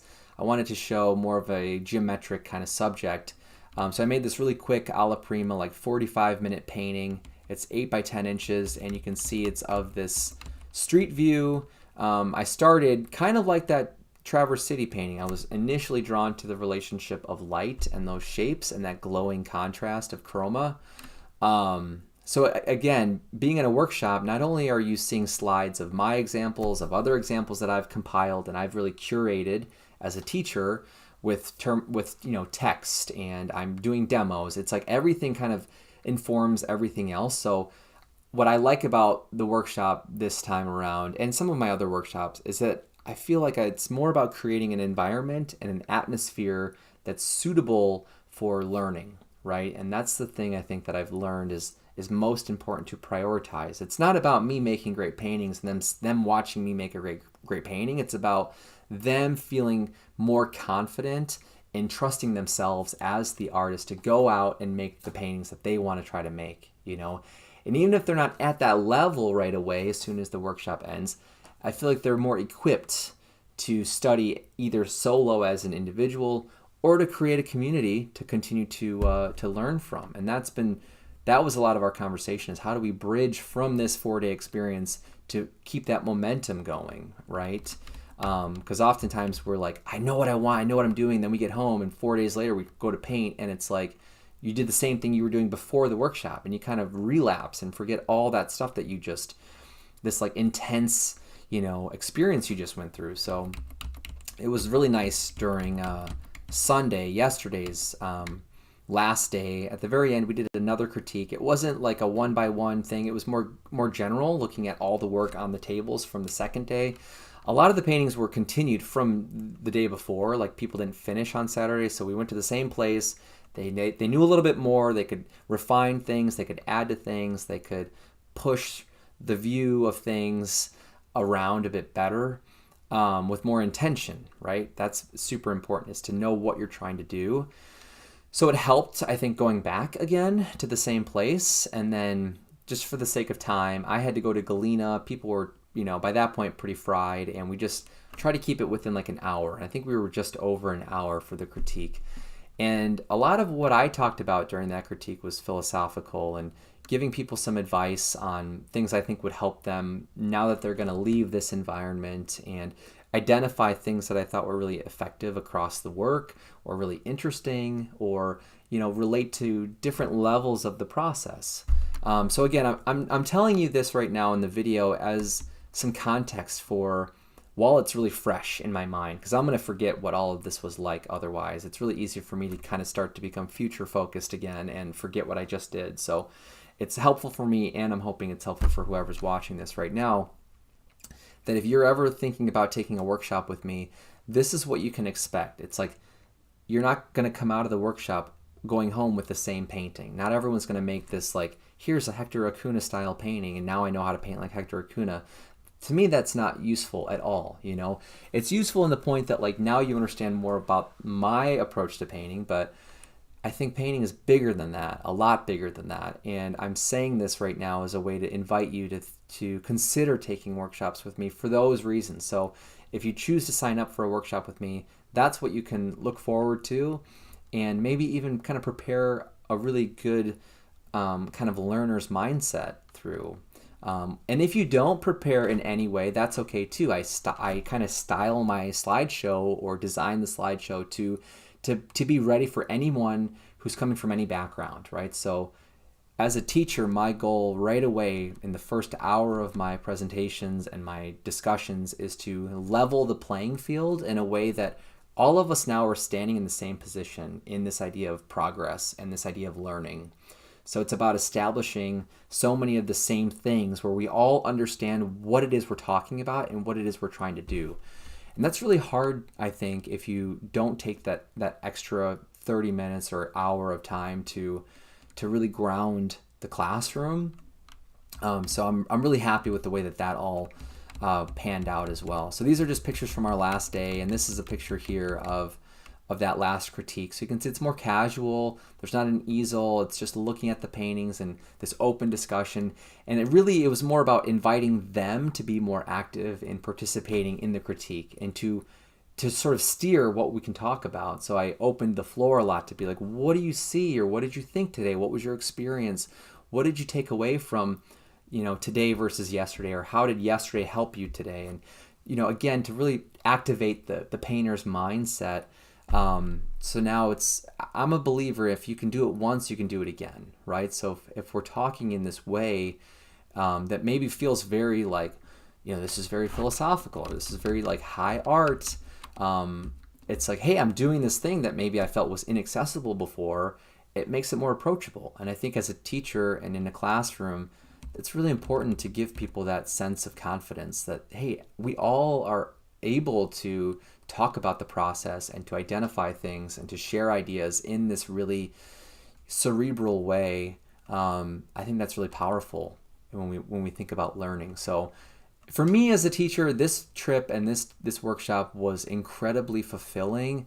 I feel like my well as a human being, not even just an artist or a teacher, has been like overflowed with inspiration and passion and love for this thing of painting from observation, that it made me realize like how important it is to be part of this system of growth and this system of learning, that as one person, you're a student and a teacher kind of all the time, every day, right? And you sort of jump between these different realms of the process. And as an artist, it's so exciting for me to watch the light bulb go off for other people, and to have and to have these conversations where someone goes, I've never understood, I know this thing, I know it's important, but I've never understood why. And you helped me find why that makes sense and why it's important.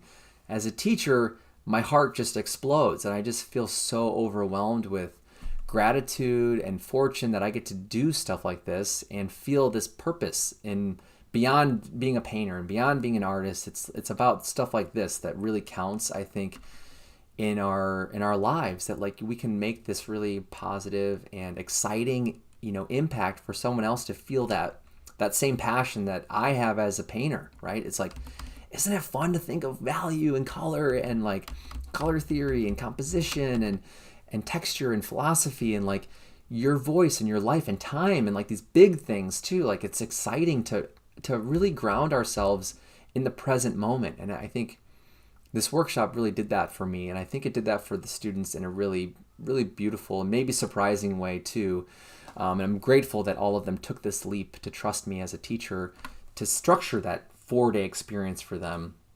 And yeah, I'm so looking forward to my Door County workshop for these reasons. I'm looking forward to my workshop, hopefully in Whidbey Island at the school there, and in Tennessee, in Gatlinburg at the Aeromont School of Art. These are the 3 other places, and honestly, the 3 other schools that have invited me in to teach a workshop with their community and their students. And all of them are open. You don't have to be local to take these workshops at their schools.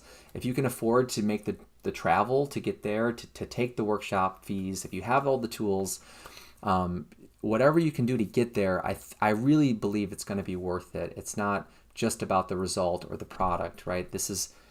I got to see for the first time this curriculum, that I designed, how it can really reach different people at different levels and become so helpful. And I'm really, really kind of tooting my own horn here, but I was excited to watch it all unfold. So I'm really excited for the next 3 workshops too. Okay, enough sort of self-promotion, kind of braggy kind of stuff there, because it's not the point of what this is about. I have to adjust something here really quickly on the screen because I'm scrolling it down as far as I can, and this is my last slide, and I have to just move my presentation up a little bit here. So this is a picture. This is kind of where I'm going to end today's presentation. And again, if you're watching this live by this point, or even if you're watching the recording and you've watched the entire 3.5-hour video, I love you. I appreciate you. Thank you for finding this interesting enough to just listen to, even if it's on in the background and you're painting or you're drawing or you're doing chores or whatever you're doing. If this is on in the background, your one view is going to help my channel. It's going to help my practice. It's going to help my work. All of this accumulates over time. And when we're artists and we're trying to do this as a living, so much of our experience is like this up and down, sort of roller coaster experience. So your one little moment of engagement with anything that I'm putting out there into the internet web, of space is really helping me. So I really appreciate you spending time, and I hope it's helpful. I hope it's inspiring or informative or, just helpful in some way or another. So this slide is about my trip home from Galena. So the reason I had to stop in Galena was, this is kind of an announcement, which is really exciting. I was invited by one of my students in the workshop in Dubuque County last year. This is Raven here. She's a ceramicist, but she also is a painter. I think she does a few different mediums.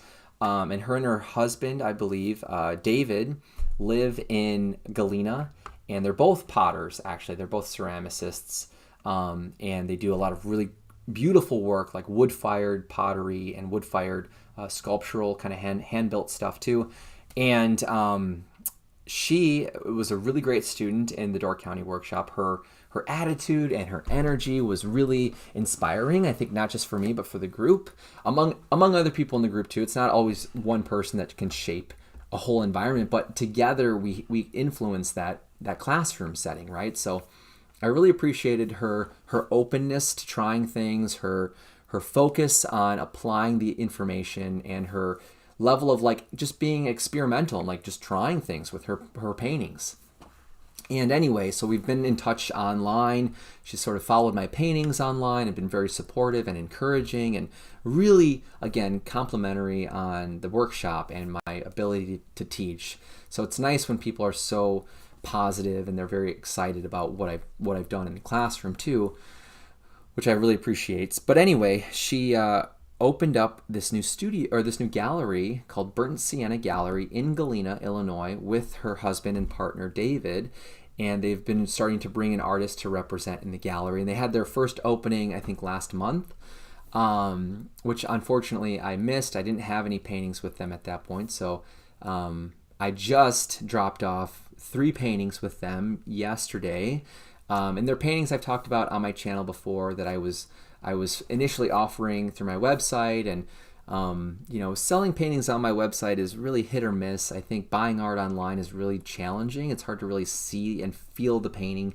That relationship of scale and texture and nuance is really lost, I think, digitally a lot of the time. So I had these paintings still that didn't sell through my first sort of approach, and I thought maybe these paintings would fit well in their gallery. So it's the 2 tulip still life paintings that I made custom frames for, and then my Asheville Smoky Mountain landscape with the big cloud. It's an 8x10 inch painting from the plein air convention, which was my favorite painting from the convention, and I think it's one of my best depictions of clouds and atmosphere and skies.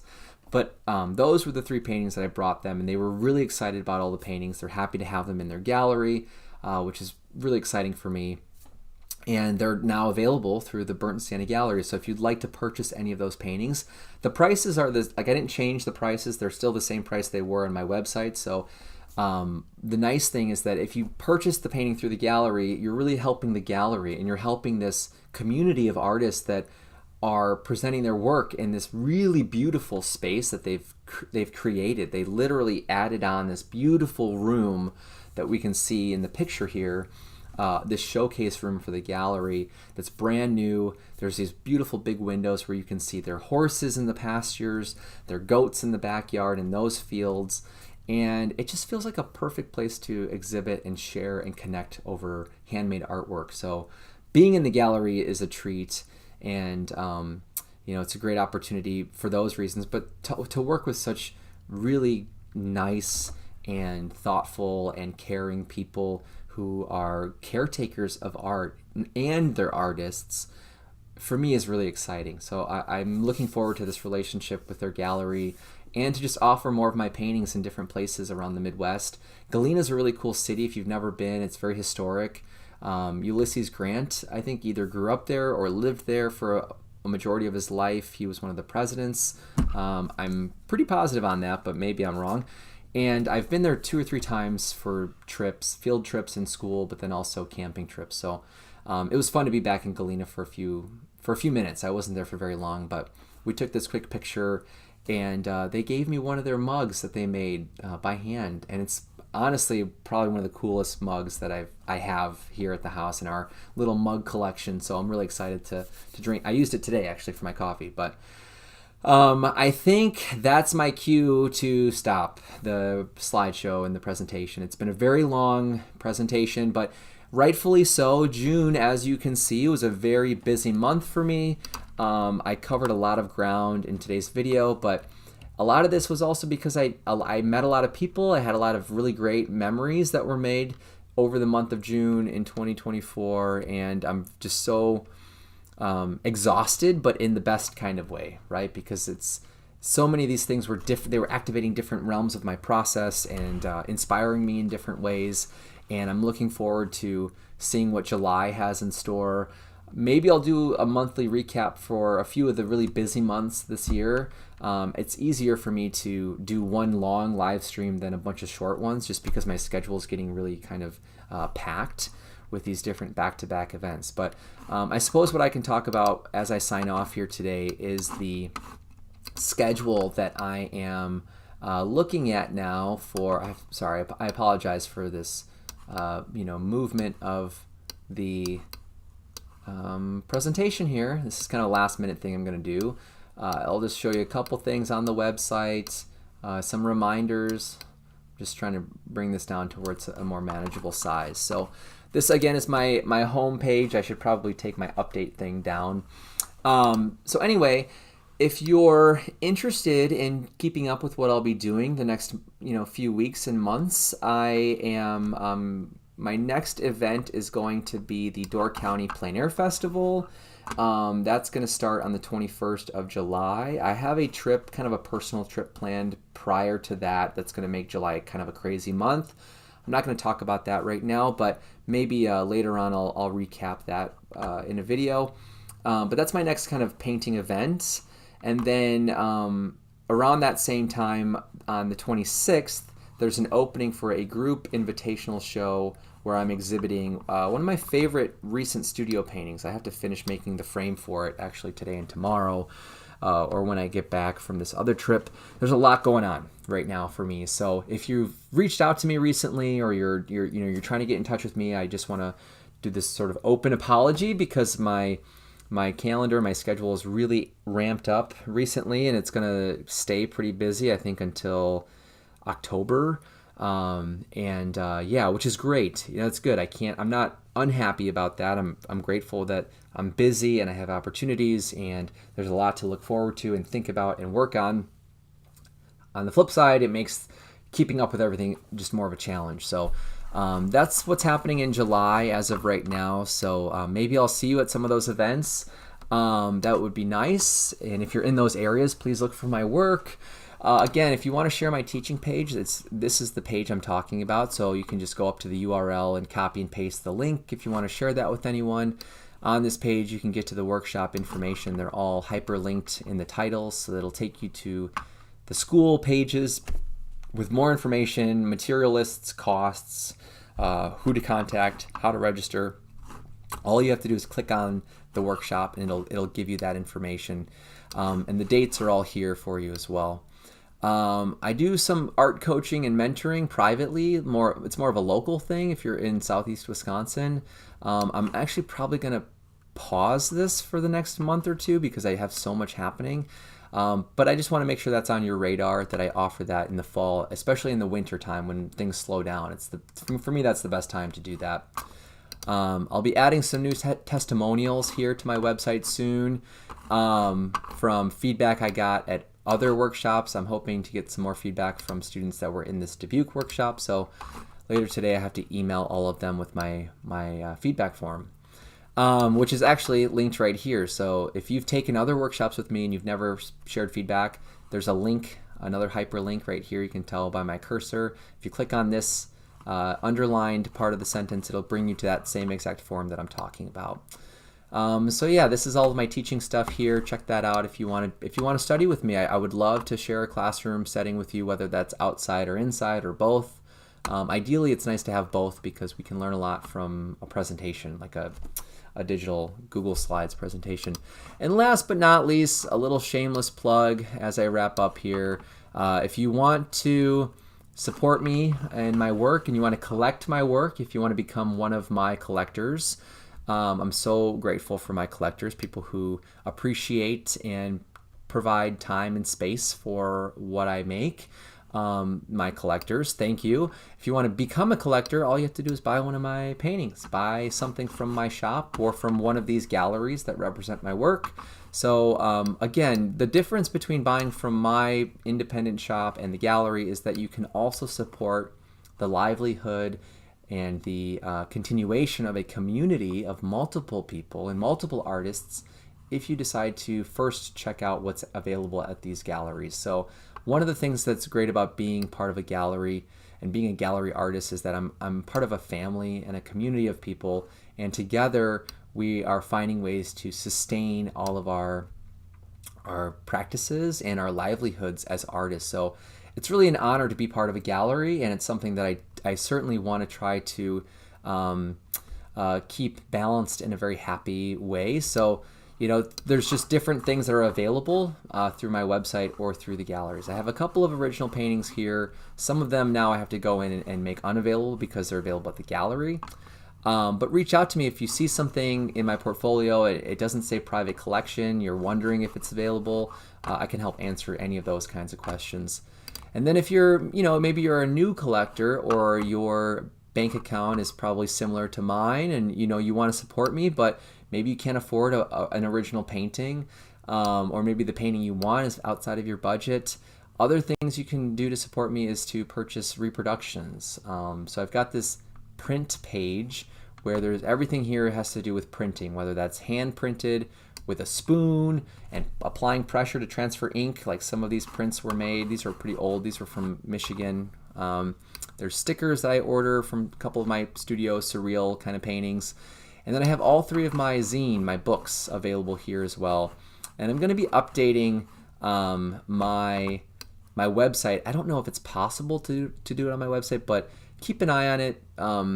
There might be a way to get some sort of a bundle package, like reduced price. If you don't have any of the books, I might offer a reduced price for all three of them as a bundle. So I'll try to do that in the next day or two. That way, if you really want to buy a book and you want to get one sooner than later, I'll try to get that available for you. So I think that's pretty much it that I wanted to share. If you're not already on my email list and you want to stay up to date on different things throughout the months, this is a really great way to do that. This is also kind of a security measure for artists, where in case Instagram or YouTube or Facebook starts charging us to keep our networks and our like client base, this gives us an opportunity to have a little bit more control over our communication lines. So even if you're following me on other platforms, if you want to just make sure that you don't lose track of updates and things, this is a really great way to do it. I'm trying my best not to be too repetitive in announcements between all of these different channels. So I don't do these as often as other things, but yeah, I think that's everything I have to share. And again, thank you to everyone who tuned in today live. I hope this was fun, and I hope this was informative or interesting or inspiring. It's a pleasure to be able to do this and share this with all of you. And if you're someone who was in this workshop and you're watching this video, I really am so glad that we got to share this time together. It really was a great experience for me, and I'm going to cherish those days that we got to spend together.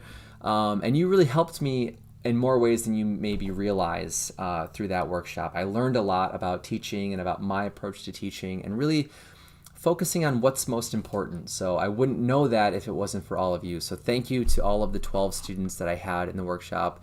I think this is everybody except for one person, my friend Tom, who wasn't able to stay for the entire workshop but was there for the first 2 days. So this is Rachel. We have Andy, Barbara, Pam, Brent.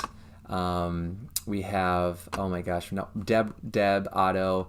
We have Jesse. Now this is like a test. Oh my gosh. We have Jesse, Kevin, Alda, we have David, we have Jesser, and then Tom is the other person who's not pictured. So thank you to those 12 people for joining me, for taking time out of your lives and investing in yourselves, but also investing in me and entrusting me with the opportunity. I had a wonderful time, and it was a highlight of my year so far. So happy painting to all of you, and to anyone else who's watching this, happy painting. Back to work, go back to studying, enjoy the process, and I will see you in my next live stream. I think that's going to end us here today.